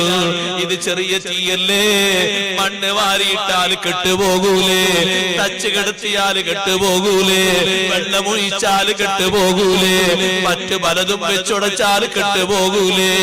ഒരു ഉപകരണം കൊണ്ടും കെട്ടുപോകാത്തൊരു തീയില്ലേ, ഒരു വെള്ളം കൊണ്ടും മണക്കാൻ കഴിയാത്തൊരു തീയില്ലേ? ആ തീയിന്റെ ചിന്തയിലാണ്. അതുകൊണ്ട് ഈ തീ ഞാൻ അറിഞ്ഞില്ല. അതാണ് ഫസല്ലി റബ്ബിക എന്ന് പറഞ്ഞത്. റബ്ബിന് വേണ്ടിയുള്ള നിസ്കാരം. നിസ്കാരത്തിൽ അമ്പ് വന്ന് തറച്ചിട്ട് ഇമാം തുർമിദി തങ്ങൾ റിപ്പോർട്ട് ചെയ്ത ഹദീസ് കാണാം. സയ്യിദുനാ റസൂലുള്ളാഹി പടച്ചോനെ, അവർ നിസ്കാരം കൊണ്ട്, കാരണം കൊണ്ട്, ബഹുമതി കൊണ്ട് ഞങ്ങൾ നിസ്കാരത്തിൽ ഖുശൂഅറ്റി തരണേ അല്ലാഹ്. വെറും പണിയാക്കല്ലേ അല്ലാഹ്. നിസ്കരിക്കുന്ന നിസ്കാരങ്ങൾ നിനക്കുള്ള ചെറിയൊരു നന്ദിയായിട്ടെങ്കിലും നീ ഖബൂലാക്കണേ അല്ലാഹ്. നല്ല മനസാന്നിധ്യം. ശുഗലുകളൊക്കെ കൈവിന്റെ പരമാവധി നിർത്തിവെക്കുക. അതായത് ഒരു പോയിന്റിൽ വെക്കും. പണിയെടുക്കുന്ന ആള് പണി ഒരു വഖഫിൽ പൂർത്തിയാക്കും. പഠിക്കുന്ന ഒരു കുട്ടി പഠനം ഒരു വഖഫിലാക്കും. ഏതുന്ന ആള് ഏതൊരു വഖഫിലാക്കും. അടുക്കളയിൽ ജോലി എടുക്കുന്ന ഉമ്മ മീന് പൊരിച്ചിട്ടുണ്ടെങ്കിൽ ആ പൊരിച്ചത് എടുത്തിട്ട് ചട്ടിയിലാക്കിയിട്ട് നിസ്കരിച്ചാൽ മതി. നേരെ കാര്യങ്ങളൊക്കെ നോക്കിയിട്ട് അത് ചട്ടിയിൽ തന്നെ വെച്ചിട്ട് നിസ്കരിക്കാൻ വന്നാലോ, ചട്ടിയിൽ അവിടെ പൊരി, കൽബിൽ വേറെ പൊരി. കൽവിലേതാ പൊരി? ചട്ടിയിലത് കരിഞ്ഞോ പഠിച്ചോനെ. കരിഞ്ഞാൽ ആ മനുഷ്യൻ വരുമ്പോ കേൾക്കേണ്ട മുഴുവൻ കേൾക്കേണ്ടി വരും. കാരണം കൊണ്ടുവന്ന മീന് 450 റുപ്യ കിലോ. അതങ്ങാനും കരിഞ്ഞ കാര്യം പോകും. വിഷമം തന്നെയാണ്. അപ്പൊ ആ വിഷമം ഇങ്ങനെ മനസ്സിലൊരു പൊരിയായി വരും. ഇത് പൊരിച്ചിട്ട് അങ്ങോട്ട് പാത്രത്തിൽ കിട്ടിട്ട് നിസ്കരിച്ചാൽ വന്നാൽ മതി, കുഴപ്പമില്ല. അടുപ്പത്ത് പാല് വെച്ചിട്ടുണ്ട്, ഒന്ന് തിളപ്പിക്കാൻ വെച്ചതാണ്, തിളച്ചു കുടിച്ചാൽ നല്ലൊരു സുഖം ഉണ്ടാകുമല്ലോ, കാച്ചിയ പാലാകുമ്പോ. അത് കാച്ചി റെഡിയാക്കിയിട്ട് വന്നാൽ മതി. ഒരു വഖഫിലെത്തിക്കുക, അത് ഖുശൂ കിട്ടാൻ വലിയൊരു കാരണമാണ്. ഫറാഗുൽ ഖൽബ്, ഖൽബിനെ ശൂന്യമാക്കുക, ഖൽബിന് ഏകാഗ്രത വരണം. മിനശ് ശവാഗിൽ, ജോലികളിൽ നിന്ന്, തിരക്കിൽ നിന്ന് ഖൽബിനെ ഫ്രീ ആക്കി എന്നിട്ട് നിസ്കരിക്കുക. അങ്ങനെ നിസ്കരിക്കുമ്പോ മനസ്സിന് വിഷമുണ്ടാകുന്ന, ശരീരത്തിന് വിഷമുണ്ടാകുന്ന ഒന്നുമില്ല, നല്ല മനസ്സാന്നിധ്യം. ഉമ്മമാരെ നിസ്കരിക്കുമ്പോഴൊക്കെ നല്ല ക്ലീനായ നിസ്കാരക്കുപ്പായം ഹാങ്ങറിൽ തൂക്കിയിടുക. അത് നിസ്കരിക്കുന്ന പായന്റെ ഉള്ളിൽ ചുരുട്ടി ഇടാതിരിക്കും. നിസ്കരിക്കുന്ന പായന്റെ ഉള്ളിൽ ചുരുട്ടിട്ടാൽ രണ്ട് വിഷയമുണ്ട്. ഒന്ന്, വിയർപ്പ് തട്ടിയിട്ട് ഒരു സുഗന്ധം ഉണ്ടാവും. സുഗന്ധം അല്ല ദുർഗന്ധം അല്ല, രണ്ടും കൂടി കൂടിയതാണ് സുഗന്ധം. സുഗന്ധം മറ്റൊന്ന് അതിന്റെ ആ ചുരുള് കാണുമ്പോ ഒരു വിഷമം വരും. അപ്പൊ അത് ഹാങ്ങറിൽ ഇങ്ങനെ കൊളത്തിയിടും. എന്നാ അതിന്റെ ആ വെണ്മയും അതിന്റെ ഭംഗിയുണ്ടാവും. അത് പൗഡർ മുക്കി നല്ലോണം തേച്ച് മേച്ചും. ഓരോ സഹോദരിക്കും ഏറ്റവും ചുരുങ്ങിയത് 2 നിസ്കാര കുപ്പായങ്ങളും വേണം. ഇത് പറയുമ്പോ കുറെ ആൾക്കാർ നോക്കണ്ട്, എന്താ ഈ മൊയിലാരുള്ള പണി മുഴുവൻ ഒടിപ്പിച്ചത്, ഒന്നുകൂടി വാങ്ങിക്കൊടുത്ത വലിയ കൂലി അള്ളാഹു തആല തരും. നമുക്കൊക്കെ കൂലി തരട്ടെ. നിസ്കാര കുപ്പായം ഏറെ വാങ്ങിക്കൊടുക്കും. പുറത്തുനിന്ന് ഒരാൾ വന്നിട്ട് നിസ്കാര കുപ്പായം നോക്കട്ടെ അറിയുമ്പോ ഉമ്മ പറയും മകളോട്, കൊടുത്തേക്ക്, കഴിഞ്ഞ ആഴ്ച വാങ്ങിയതല്ലേ, കഴിഞ്ഞ മാസം. അപ്പൊ മകള് പറയും, ഉമ്മ ഞാനത് അലക്കിയിട്ടില്ല. അപ്പൊ എന്നാ മരയോട് മരയോട് പറയാണ്, അത് കൊണ്ടുവന്ന് വെച്ച് അത് അങ്ങനെ തന്നെ പറ്റ ചുളിഞ്ഞിട്ടുണ്ട്, ഇനി ആരുതാ കൊടുക്കുക? ഈ നിസ്കാര കുപ്പായം ചോദിക്കുന്ന ഉമ്മാക്ക് ആരുതാ കൊടുക്കുക? ഒരു വിഷയല്ലേ. അതുകൊണ്ട് അത് ഹാങ്ങറിൽ വൃത്തിയായി തൂക്കിയിടുക. അങ്ങനെ തൂക്കിയിടുമ്പോ പിന്നെ ധരിക്കുമ്പോൾ ഒരു സന്തോഷം. മറ്റൊരു തലയിണന്റെ ഉറന്റെ ഉള്ളിൽ നിന്ന് തുണിയില്ലേ അങ്ങനെ ചുഞ്ഞെടുക്കും, അതേ മോഡൽ. അങ്ങനെ ആകരുത്. അത് നല്ല വൃത്തിയിലുണ്ടാകും. നിസ്കരിക്കാൻ ധരിക്കുന്ന വസ്ത്രം അങ്ങനെ നല്ല വൃത്തിയിലുണ്ടാകും. ചളിയൊന്നും കറയൊന്നും പുരളാതെ നല്ല വൃത്തിയുള്ള വസ്ത്രം അള്ളാഹുവിന്റെ മുന്നിൽ നിൽക്കാനാണ്. ഇതെന്തിനാ? ഇത് ഖൽബിൽ നല്ല ഏകാഗ്രത ലഭിക്കാനാണ്, ഖുശൂ ലഭിക്കാനാണ്. നശാത്തുൽ ഖൽബ് നിസ്കരിക്കുന്ന ആൾക്ക് സുന്നത്താണ്. നിസ്കാരത്തിൽ പ്രവേശിക്കുന്നതിന് മുമ്പ് തന്നെ നശാത്തുൽ ഖൽബ്, ഖൽബിന് നല്ല ഉന്മേഷം വേണം, ആവേശം, നല്ല ആവേശമാണ്, നല്ല ഉന്മേഷത്തോടുള്ള നിസ്കാരം. അത് വേറെ നിസ്കാരം. എല്ലാ ഡ്യൂട്ടിയും ഒഴിവായിട്ടുള്ള ഒരു പ്രാർത്ഥന, ആ പ്രാർത്ഥനക്ക് കൂടുതൽ ഒരു ഖൽബിന്ന് ഒരു കൂടുതൽ എടുത്തുകാട്ടും. അതെന്താ? ഇപ്പൊ അയാൾ തിരക്കിലും അല്ല, ഒഴിഞ്ഞ ഘട്ടത്തിലാണ് അയാളെ പ്രാർത്ഥന. അതുകൊണ്ട് നല്ല ശുഗലിൽ നിന്നൊക്കെ ഒഴിവായിട്ടുള്ള നല്ല പ്രാർത്ഥനയും നല്ല നിസ്കാരവും, അതിൽ റബ്ബിന് വേണ്ടിയുള്ള നിസ്കാരാകും. ചേരുവകളൊക്കെ ഉള്ളതുകൊണ്ട് നിസ്കാരം വലിയ വിഷയമാണ്, വലിയ പ്രശ്നമാണ്. ഇല്ലാൽ ഖാശീൻ, ചേരുവകളൊക്കെ ചേർത്ത് നിസ്കരിക്കുന്ന ഭക്തന്മാർക്കൊഴികെ അവർക്ക് നിസ്കാരം നല്ല ഹരമാണ്. നിസ്കരിച്ചിട്ടവർക്ക് പൂതി മാറാറില്ല, നിസ്കരിച്ചിട്ടവർക്ക് പൂതി തീരാറില്ല. അള്ളാഹുവിലേക്ക് മനസ്സ് തിരിക്കാനല്ലേ ഈ നിസ്കാരം, റബ്ബിലേക്ക് വണങ്ങാനല്ലേ നിസ്കാരം. അതുകൊണ്ട് റബ്ബിന് വേണ്ടിയുള്ള നിസ്കാരം നിസ്കരിക്കാനാണ് വലിയ നന്ദി ബോധത്തോടെ അള്ളാഹു നമ്മളെ കൽപ്പിച്ചത്. നിസ്കരിക്കുന്ന നിസ്കാരങ്ങളൊക്കെ കഴിവിന്റെ പരമാവധി അങ്ങനെ മാറ്റിയെടുക്കാൻ നമ്മൾ ഓരോരുത്തരും നന്നായി ശ്രമിക്കണം, പരിശ്രമിക്കണം. അതിന് കറാഹത്തുകൾ ഒഴിവാക്കണം, സുന്നത്തുകളൊക്കെ ചേരണം, റുക്നുകളൊക്കെ ചേരണം, ഷർത്തുകളൊക്കെ ചേരണം. അതിന്റെ പുറമെ ആദാബുകളൊക്കെ ചേരണം. ആദാബും ഷർത്തും ഫർളും സുന്നത്തും പാലിച്ചിട്ടുള്ള നല്ല നിസ്കാരം നിസ്കരിക്കുമ്പോ നിസ്കരിക്കുന്നവനിലേക്ക് റബ്ബിന്റെ ഒരു നോട്ടം വേറെയാണ്. കാരണം നിസ്കരിക്കുന്ന മനുഷ്യന്റെ ശരീരത്തിൽ ഒരു അവയവവും അള്ളാഹുവിന് വണങ്ങാത്തതില്ലല്ലോ. സുജൂദിലായിട്ടൊരു മനുഷ്യന്റെ അവസ്ഥ നോക്ക് നിങ്ങൾ. നെറ്റി സുജൂദ് ചെയ്തു പോയി, മൂക്ക് സുജൂദ് ചെയ്തു പോയി, പല്ല് സുജൂദ് ചെയ്തു പോയി, ചുണ്ട് സുജൂദ് ചെയ്തു പോയി, നാവ് സുജൂദ് ചെയ്തു പോയി, കണ്ണും സുജൂദ് ചെയ്തു. ഇതുകൊണ്ടാണ് കിതാബുകളിലൊക്കെ പറഞ്ഞത് സുജൂദിൽ കണ്ണുപൂട്ടരുത്. കണ്ണുപൂട്ടല്ല, സുജൂദിൽ കണ്ണുപൂട്ടിയാൽ കണ്ണിന്റെ സുജൂദ് കിട്ടില്ല. സുജൂദിൽ കണ്ണ് തുറക്കണം, കണ്ണ് സുജൂദ് ചെയ്യണ്ടേ, കണ്ണ് തുറക്കണം. ബാക്കിയുള്ള സമയത്തൊക്കെ നിങ്ങൾ ഒരു ഭക്തിക്ക് വേണ്ടി കണ്ണുപൂട്ടി നിങ്ങൾ ഇങ്ങനെ കൈകെട്ടിയിട്ട് ഒരു ഏകാഗ്രത കിട്ടാൻ വേണ്ടിയിട്ട് സുജൂദിലേക്ക് നമ്മളിങ്ങനെ നോക്കുന്നുണ്ട്. ഇടയ്ക്ക് നമ്മളിങ്ങനെ കണ്ണിങ്ങനെ പൂട്ടിയിട്ട് ഇങ്ങനെ ദിക്റുന്നതൊക്കെ ശരിക്കുള്ള ആയത്തൊക്കെ ഓതാണ്. ശരിക്കും മനസ്സിൽ അതിന്റെ അർത്ഥം ചിന്തിച്ചു വരുത്തി കറാഹത്തും. അതേ സമയത്ത് സുജൂദിൽ കണ്ണുപൂട്ടലോ കണ്ണ് ചിമ്മലോ കറാഹത്താണ്. കാരണം സുജൂദിൽ കണ്ണിന്റെ സുജൂദ് ഇട്ടണ്ടേ, കണ്ണ് തുറക്കണം. എല്ലാ അവയവങ്ങളും. ഏത് അവയവ സുജൂദ് ചെയ്യാത്ത? എല്ലാം സുജൂദ് ചെയ്തു. ഊരക്കെട്ട് സുജൂദ് ചെയ്തില്ലേ? സുജൂദ് ചെയ്തു. മുട്ടുംകാല് സുജൂദ് ചെയ്തില്ലേ? കാലിന്റെ വല്ല സുജൂദ് ചെയ്തില്ല? പള്ള സുജൂദ് ചെയ്തില്ലേ? കൈമുട്ടും കൈയിന്റെ വല്ല ഒക്കെ സുജൂദ് ചെയ്തു. നെറ്റി സുജൂദ്, തല സുജൂദ്, ഒക്കെ സുജൂദ് ചെയ്തു. എല്ലാം സുജൂദിലാണ്. ഇങ്ങനെയുള്ളൊരു ഇബാദത്ത് വേറെ ഇല്ലല്ലോ. അതുകൊണ്ട് റബ്ബിലേക്ക് കൂടുതൽ മനസ്സ് തിരിക്കാനുള്ളതാണ് നിസ്കാരം. ആ നിസ്കാരം കൊണ്ട് വിജയിക്കണം. സയ്യിദുനാ റസൂലുള്ളാഹി സ്വല്ലല്ലാഹു അലൈഹി വസല്ലം തങ്ങളെ വിജയത്തിന് പഠിപ്പിച്ചൊരു മാർഗം കൂടിയാണ് നിസ്കാരം. തികഞ്ഞ നിസ്കാരം നിസ്കരിച്ച് അല്ലാഹുവിനോട് കാര്യങ്ങൾ ചോദിച്ചാൽ അല്ലാഹ് ഒരുപാട് ഉത്തരം നൽകിയിട്ടുണ്ട്. മൂസാ നബി അലൈഹിസ്സലാം പ്രതിസന്ധി ഘട്ടങ്ങളിൽ 2 റക്അത്ത് നിസ്കരിച്ച് അല്ലാഹുവിലേക്ക് കയ്യുയർത്തുമ്പോഴേക്ക് മലക്ക് വന്നുപോയി, ജവാബ് കിട്ടിപ്പോയി. ഖന്തഖിലും ഖൈബറിലും എല്ലാ ഘട്ടങ്ങളിലും അഷ്റഫുൽ ഖൽഖ് സ്വല്ലല്ലാഹു അലൈഹി വസല്ലം നിസ്കാരം മുന്നോട്ട് വെച്ച് അല്ലാഹുവിനോട് ഫത്ഹ് ചോദിച്ചപ്പോ തുല്യതയില്ലാത്ത ഫത്ഹ് അല്ലാഹു നൽകിയില്ലേ? റബ്ബിലേക്ക് മനസ്സ് തിരിച്ചാൽ ഒരു ഘട്ടത്തിലും ഒരാളും പരാജയപ്പെടൂല. നിസ്കാരത്തിന്റെ സുജൂദിലല്ലേ ഒരടിമ അല്ലാഹുവിലേക്ക് ഏറ്റവും നല്ല അടുക്കുന്ന സന്ദർഭം. ഹജ്ജിൽ പോലും അങ്ങനത്തെ ഒരു സന്ദർഭമില്ലല്ലോ. നോമ്പിൽ പോലും അങ്ങനത്തെ ഒരു സന്ദർഭമില്ലല്ലോ. സക്കാത്തിൽ പോലും അങ്ങനത്തെ ഒരു സന്ദർഭമില്ലല്ലോ. നെറ്റി വെച്ച് കൈപൊള്ള വെച്ച് 7 അവയവങ്ങൾ സുജൂദിലായി വെച്ച് അല്ലാഹുവിനോടൊരു ചോദ്യം ചോദിക്കുമ്പോ ഇത്ര വണക്കത്തോടെ എന്റെ അടിമ ഒരു ചോദ്യം ചോദിക്കുന്നുവെങ്കിൽ സ്വീകരിക്കാൻ അല്ലാഹു തആല ഒരു നിലക്കും അമാന്തം കാണിക്കൂല. പെട്ടെന്നല്ല കബൂലാക്കുകയാണ്. അതുകൊണ്ട് അല്ലാഹുവിലേക്ക് മനസ്സ് തിരിക്കണം. റബ്ബിലേക്ക് എത്രത്തോളം ഇഖ്ലാസോടെ മനസ്സ് തിരിക്കുന്നുണ്ടോ അത്രത്തോളം അല്ലാഹുവിന്റെ സ്വീകാര്യത ലഭിക്കും.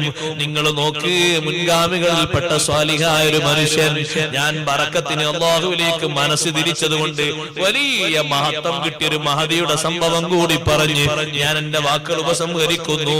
നിസ്കാരത്തിൽ അല്ലാഹ് നമുക്ക് ഖുശൂ വർദ്ധിപ്പിക്കട്ടെ.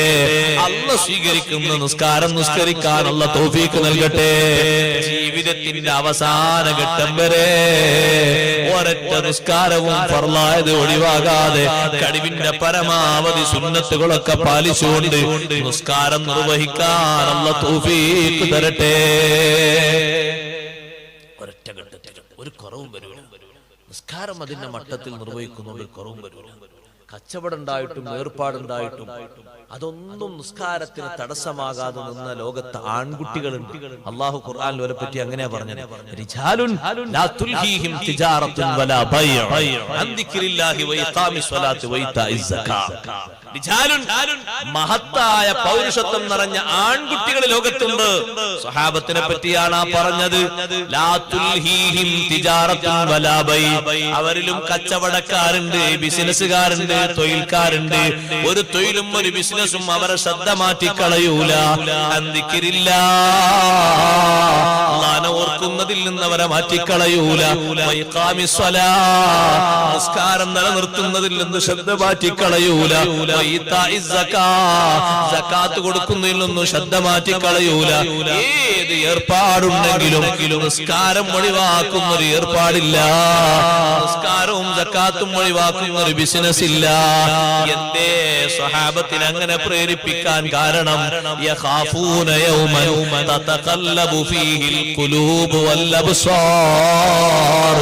നമുക്ക് പേടി നാളത്തെ ജീവിതത്തെ കുറിച്ച്. ദുനിയാവിലെ നാളത്തെ ജീവിതം ഇന്നത് നഷ്ടമാകുമോ, ഇന്നത് കുറഞ്ഞു പോകുമോ, അടുത്ത കൊല്ലം കുറയുമോ, പിറ്റത്തെ കൊല്ലം കുറയുമോ എന്നല്ലേ. യഖാഫൂന യൗമാ, ഈ ആൺകുട്ടികൾ പേടിക്കുന്നത് ദിനത്തെയാണ്. തതഖല്ലബു ഫീഹിൽ ഖുലൂബു വൽ അബ്സാർ. കണ്ണും കൽബും മാറി മറിയുന്ന ഒരു ദിവസം വരാറുണ്ട്. കൽബിന് പരിഭ്രമമാണ്, കണ്ണിനോ ബേജാറ് കൊണ്ട് മേലോട്ട് മറിഞ്ഞുപോയി. ഇന്ന് നോക്കുന്നത് ലെവലിലാണ്, തായോട്ടാണ്. അന്ന് നോക്കുന്നത് മേലോട്ടാണ്. തായോട്ട് നോക്കുന്നവർ പരിമിതമാണ്. അങ്ങനെ ഒരു ഭയാനക ദിവസം ദിവസം വരാറുണ്ട്. അന്ന് ഞാനും ഒത്തുകൂടേണ്ടവരാണ്, നിങ്ങളും ഒരുമിച്ച് കൂടേണ്ടവരാണ്. ഒരാളും ഒഴിവില്ലല്ലോ. ഈ പരലോകം പേടിച്ചിട്ടാണ് കച്ചവടത്തിനിടയിൽ ഷട്ടർ താത്തിയിട്ട് അവർ നിസ്കരിക്കാൻ വന്നത്. അതേ മദീനയിലും മക്കയിലും മുത്തവ്വമാരാ സമ്പ്രദായം നിലനിർത്തിയിട്ട് അസ്സലാ അസ്സലാ അസ്സലാ ഈ അനൗൺസ്മെന്റ് അന്ന് വന്നതാണ്. ജമാഅത്ത് നടക്കുമ്പോ മദീനത്തെ മാർക്കറ്റ് മുഴുവനും കാലിയായി. ഒക്കെ പള്ളിയിലെത്തിപ്പോയി. ഒരു കച്ചവടക്കാരനെയും കാണാനൊക്കൂല, ഒരു ബിസിനസ്സുകാരനെയും തെരഞ്ഞാ കിട്ടൂല. ആ നിലക്ക് നിസ്കാരത്തിൽ ഭദ്രശ്രദ്ധരാകാൻ അല്ലാഹ് നമുക്ക് തൗഫീഖ് നൽകട്ടെ. റബ്ബിലേക്ക് മനസ്സ് തിരിഞ്ഞൊരു സഹോദരി കണ്ടില്ലേ? സ്വാലിഹീങ്ങളിൽപ്പെട്ട ഒരു മഹാൻ പറയുന്നു, ഞാൻ കഅബ തവാഫ് ചെയ്തുകൊണ്ടിരിക്കുമ്പോ ഒരു പെൺകുട്ടിയെ ഞാൻ കണ്ടു. ആ പെൺകുട്ടിയുടെ ഊരയിൽ ഒരു ചെറിയ കുട്ടിയുണ്ട്. ആ പെൺകുട്ടി വിളിച്ചു പറയുന്നത് യാ കരീമു യാ കരീമു അഹദുകൽ ഖദീം. അല്ലാഹുവേ അല്ലാഹുവേ കരീമായ റബ്ബേ കരീമായ റബ്ബേ, നിന്റെ ആ കരാർ, നിന്റെ ആ പഴയ വാഗ്ദത്തം നീ എനിക്ക് തരണേ അല്ലാ, നീ എനിക്ക് തരണേ അല്ലാ. നിന്നെ ഞാനുമായി നടത്തിയ കരാർ നീ എനിക്ക് തരണേ അല്ലാ. ഈ കരാറിനെ പറ്റി ഞാൻ ചോദിച്ചു, പെണ്ണെ എന്താണ് ഈ കരാറ്? അള്ളാഹും നീയും തമ്മിൽ നടത്തിയ കരാറ്, വാഗ്ദാനം എന്താണ്? ആ പെൺകുട്ടി പറഞ്ഞു, ഞാനൊരു ദിവസം കപ്പൽ യാത്ര നടത്തിക്കൊണ്ടിരിക്കുമ്പോ ഞങ്ങളെ കപ്പലിൽ ഒരുപാട് കച്ചവടക്കാരുണ്ട്. കാറ്റടിച്ച് വീശിയിട്ട് കപ്പൽ തകർന്നുപോയി. കപ്പലിന്റെ ഒരു ഭാഗം തന്നെ മുങ്ങിപ്പോയി. കപ്പലിലുള്ള പലരും മുങ്ങിപ്പോയി. ആ കപ്പലിൽ നിന്ന് ഞാനും ഈ കുട്ടിയുമല്ലാതെ ആരും രക്ഷപ്പെട്ടിട്ടില്ല. ഞാനും എന്റെ കുട്ടിയും കപ്പലിന്റെ ഒരു പലകയിൽ അങ്ങനെ ഓളം തള്ളി നീങ്ങുകയാണ്. തൊട്ടപ്പുറത്തൊരു കറുത്ത മനുഷ്യനുണ്ട്. അദ്ദേഹവും ഒരു പലകയുടെ മേലെ അങ്ങനെ നീന്തി നീന്തി നീന്തി മുന്നോട്ട് പോകുന്നുണ്ട്. ബാക്കിയുള്ളവരെല്ലാം കപ്പൽ മുങ്ങി മരിച്ചുപോയി. ആ മനുഷ്യൻ എന്റെ അടുത്തേക്ക് വരുന്നുണ്ട്. ഞാൻ ഈ ചെറിയ മുലയിടിക്കുന്ന കുട്ടിയെ എന്റെ മടിയിൽ വെച്ച് പതുക്കെ എങ്ങാനും കരയിൽ പെട്ടെന്ന് എത്തിപ്പെട്ടാൽ മതിയായിരുന്നു എന്ന് കരുതിയിട്ട് ഞാൻ അങ്ങനെ നീങ്ങുമ്പോ ആ മനുഷ്യൻ എന്റെ അടുത്തേക്ക് അങ്ങനെ വരുന്നുണ്ട്. എന്നിട്ട് ആ നടുക്കടലിൽ കപ്പൽ തകർന്നിട്ടും അദ്ദേഹം കാമഭ്രാന്തുമായി എന്നെ സമീപിക്കുകയാണ്.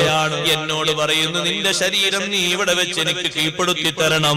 ഞാൻ പറഞ്ഞു, യാ അബ്ദുല്ലാഹ് അമാ തഖാഫുല്ലാഹ തആല, ഓ മനുഷ്യ, അല്ലാഹനെ പേടിക്കുന്നില്ലേ? നഹ്നു ഫീ ബലിയ, നമ്മളൊരു പരീക്ഷണത്തിലല്ലേ.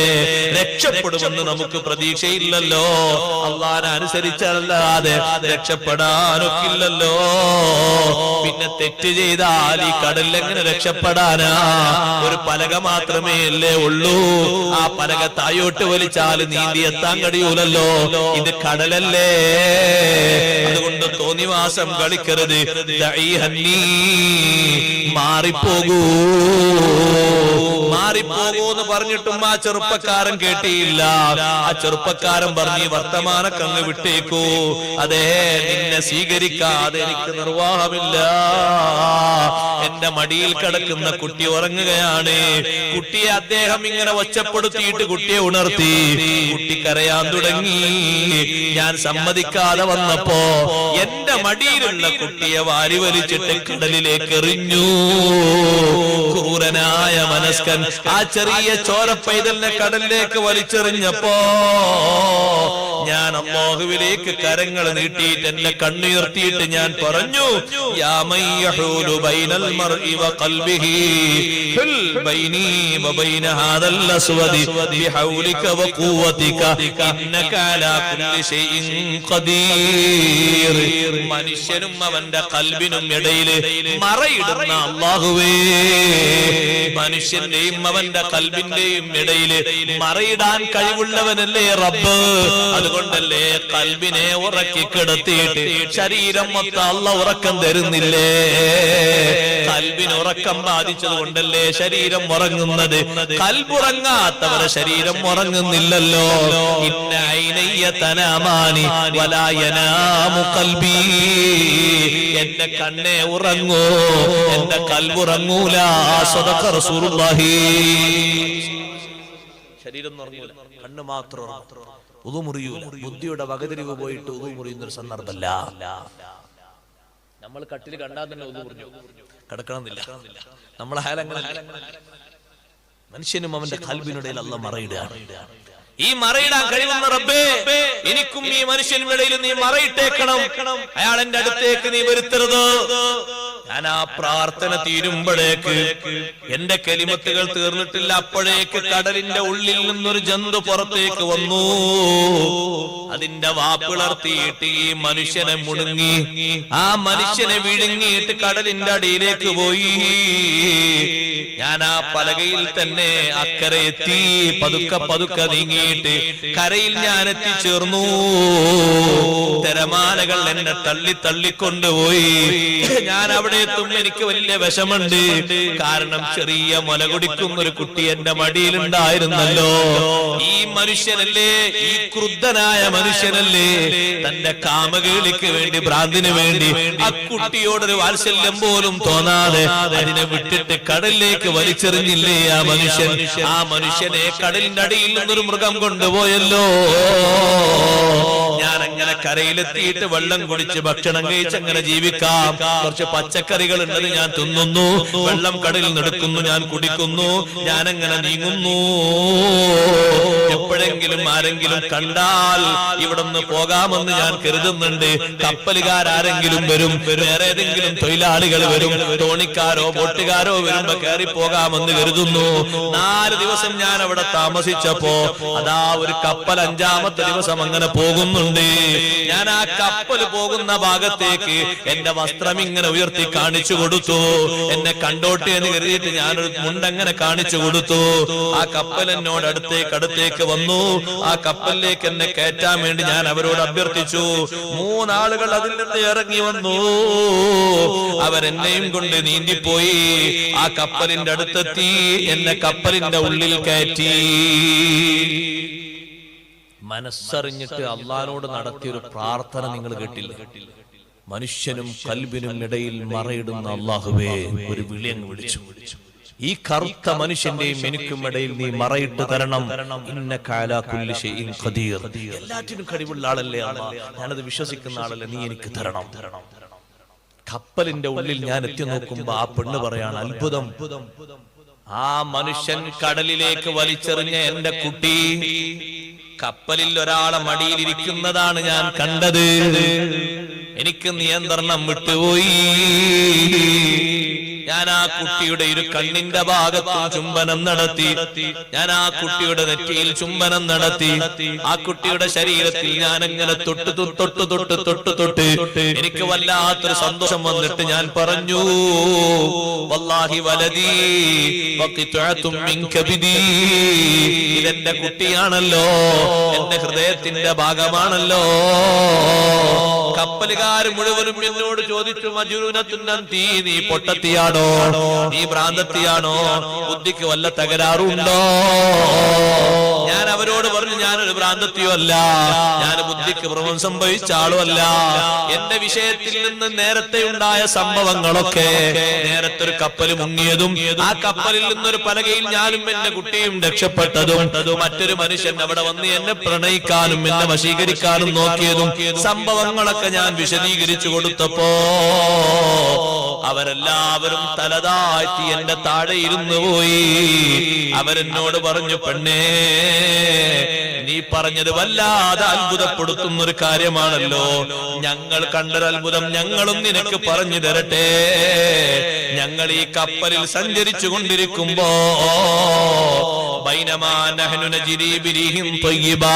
നല്ല സുഗന്ധമുള്ള ഒരു കാറ്റ് ഞങ്ങളെ കപ്പലിലേക്ക് അടിച്ച് വീശി. അപ്പൊ ഞങ്ങൾ പുറത്ത് നോക്കുമ്പോ വലിയൊരു മൃഗമുണ്ട് പുറത്ത്. ആ മൃഗം ഞങ്ങളെ കപ്പലിനതാ വലങ്ങിട്ടിരിക്കുന്നു. ആ മൃഗത്തെ ഭേദിക്കാതെ കപ്പൽ മുന്നോട്ട് പോകാൻ കഴിയില്ല. മൃഗം കപ്പലിന് വലങ്ങിട്ടിരിക്കും. ആ സമയത്ത് നോക്കുന്ന സമയത്ത് ഞങ്ങളെ മുന്നിൽ വന്ന് നിൽക്കുന്ന ആ മൃഗത്തിന്റെ പുറം ഭാഗത്തിരിക്കുന്നുണ്ട് ഈ കുട്ടി. മൃഗം അങ്ങനെ പൊന്തി നിൽക്കാണ് കടലിൽ. ആ മൃഗത്തിന്റെ പുറം ഭാഗത്ത് ഈ കുട്ടി ഇരിക്കുന്നുണ്ട്. ഒരാൾ അവിടുന്ന് വിളിച്ചു പറയുന്നുണ്ട്, വിളിച്ചു പറയുന്ന ആളെന്നും ഞങ്ങൾ കാണുന്നില്ല, ശബ്ദം കേൾക്കുന്നുണ്ട്. മൃഗത്തിന്റെ പുറത്തിരിക്കുന്ന കുട്ടിയെ നിങ്ങൾ സ്വീകരിക്കുന്നില്ലെങ്കിൽ നിങ്ങളുടെ കാര്യം കഷ്ടം തന്നെ, നിങ്ങൾ മൊത്തം നശിച്ചു പോകും. ഞങ്ങളെ കൂട്ടത്തിൽ നിന്നൊരാൾ ഇറങ്ങിപ്പോയി, എന്നിട്ട് നീന്തിപ്പോയിട്ട് ആ കുട്ടിയെ സ്വീകരിച്ചു. പുറത്തിരുത്തിയിട്ട് വെള്ളത്തിലൊന്നും തൊടാതെ ആ കുട്ടി ഇങ്ങോട്ട് കപ്പലിലേക്ക് കൊണ്ടുവന്നു. കപ്പലിൽ അദ്ദേഹം കുട്ടിയുമായി എത്തിയപ്പോൾ പൊന്തി വന്നിരുന്ന മൃഗം തായോട്ട് പോയി. ഞങ്ങൾക്ക് വല്ലാതെ അതിശയമുണ്ട്. ഈ പെണ്ണിനോട് പറഞ്ഞു, നിന്റെ സംഭവം ശരിയാണ്, നിന്റെ കുട്ടിയാണിത്. ആ കുട്ടിയെ അള്ളാഹു ഞങ്ങളിലേക്ക് എത്തിച്ചതാണ്. ഒരൊറ്റ ദുആ കൊണ്ട്, മനസ്സറിഞ്ഞൊരു ദുആ കൊണ്ട് യജമാനനായ റബ്ബ് കൊടുത്തത് നോക്കൂ സഹോദരങ്ങളെ. അള്ളാഹുവിലേക്ക് മനസ്സ് തിരിക്കണം, റബ്ബിലേക്ക് മനസ്സറിഞ്ഞ് ചോദിക്കണം. കിട്ടിയെങ്കിൽ കിട്ടട്ടെ എന്നുള്ള ചോദ്യം പോരാ, മനസ്സ് തുറന്ന് ഇഖ്ലാസോടെ ചോദിക്കണം. തരുന്നവനാണ് യജമാനനായ റബ്ബ്. കൊടുത്ത് കൊടുത്ത് കൊടുത്ത് ഒരു മടുപ്പുമില്ലാത്ത ഔദാര്യവാനാണ്. രണ്ട് സംഭവവും കേട്ടപ്പോ എന്ത് സംഭവിച്ചു? ആ കപ്പലിൽ തെറ്റ് ചെയ്ത് ജീവിച്ചിരുന്ന ആളുകൾ മുഴുവനും ആ പെണ്ണിന്റെ മുൻപാകെ വന്നിട്ട് തൗബ ചെയ്തു. അവര് പറഞ്ഞു, ഈ സംഭവം ഞങ്ങൾക്ക് വലിയ തെളിവാണ്. കാരണം ഞങ്ങൾ ഇത്രയും കാലം മാസിയത്തുമായി, അനാവശ്യവുമായി ബന്ധപ്പെട്ട് ജീവിച്ചവരാണ്. തെറ്റ് ചെയ്തിട്ട് കടലിന്റെ അടിയിൽ വെച്ചും തെറ്റ് ചെയ്യാൻ ശ്രമിച്ച ആളെ ഈ രൂപത്തിൽ അല്ലാഹു തആല പരീക്ഷിച്ചെങ്കിൽ, തെറ്റിൽ നിന്ന് തടഞ്ഞ നിന്നെ ഒരു വിഷമവും ഏൽക്കാതെ നഷ്ടപ്പെട്ടു പോയി എന്ന് കരുതിയ കുട്ടിയെ പോലും തിരിച്ചു തന്നിട്ട് അല്ലാഹു നിന്നെ ബഹുമാനിച്ചെങ്കിൽ ഇനി ഞങ്ങൾ തെറ്റ് ചെയ്യൂല. ഞങ്ങൾ അല്ലാഹുവിലേക്ക് മനസ്സ് തിരിച്ചു, ശരീരവും തിരിച്ചു, നന്നാകാൻ തീരുമാനിച്ചു. ഇതാണ് ആ പെൺകുട്ടി പറഞ്ഞു കൊടുക്കുന്നത്. കഅബന്റെ മുറ്റത്ത് വെച്ച് ദ്വാരക്കുമ്പോ, യാ കരീമു യാ കരീമു അഹദുകൽ ഖദീം, കരീമായ റബ്ബേ, മുമ്പ് നീ എന്നോട് വാഗ്ദാനം ചെയ്തിട്ടുണ്ട്, ഞാൻ ചോദിച്ചത് നീ തന്നിട്ടുണ്ട്, അതുപോലെ ഇനിയും തരണേ. നിസ്കാരത്തിലും അല്ലാതെയും റബ്ബിലേക്ക് മനസ്സ് തിരിച്ചു വെച്ച് നന്നാകാൻ അല്ലാഹു നമുക്ക് തൗഫീഖ് നൽകട്ടെ. നമ്മുടെ സദസ്സ് അല്ലാഹു ഖബൂലാക്കി തരട്ടെ.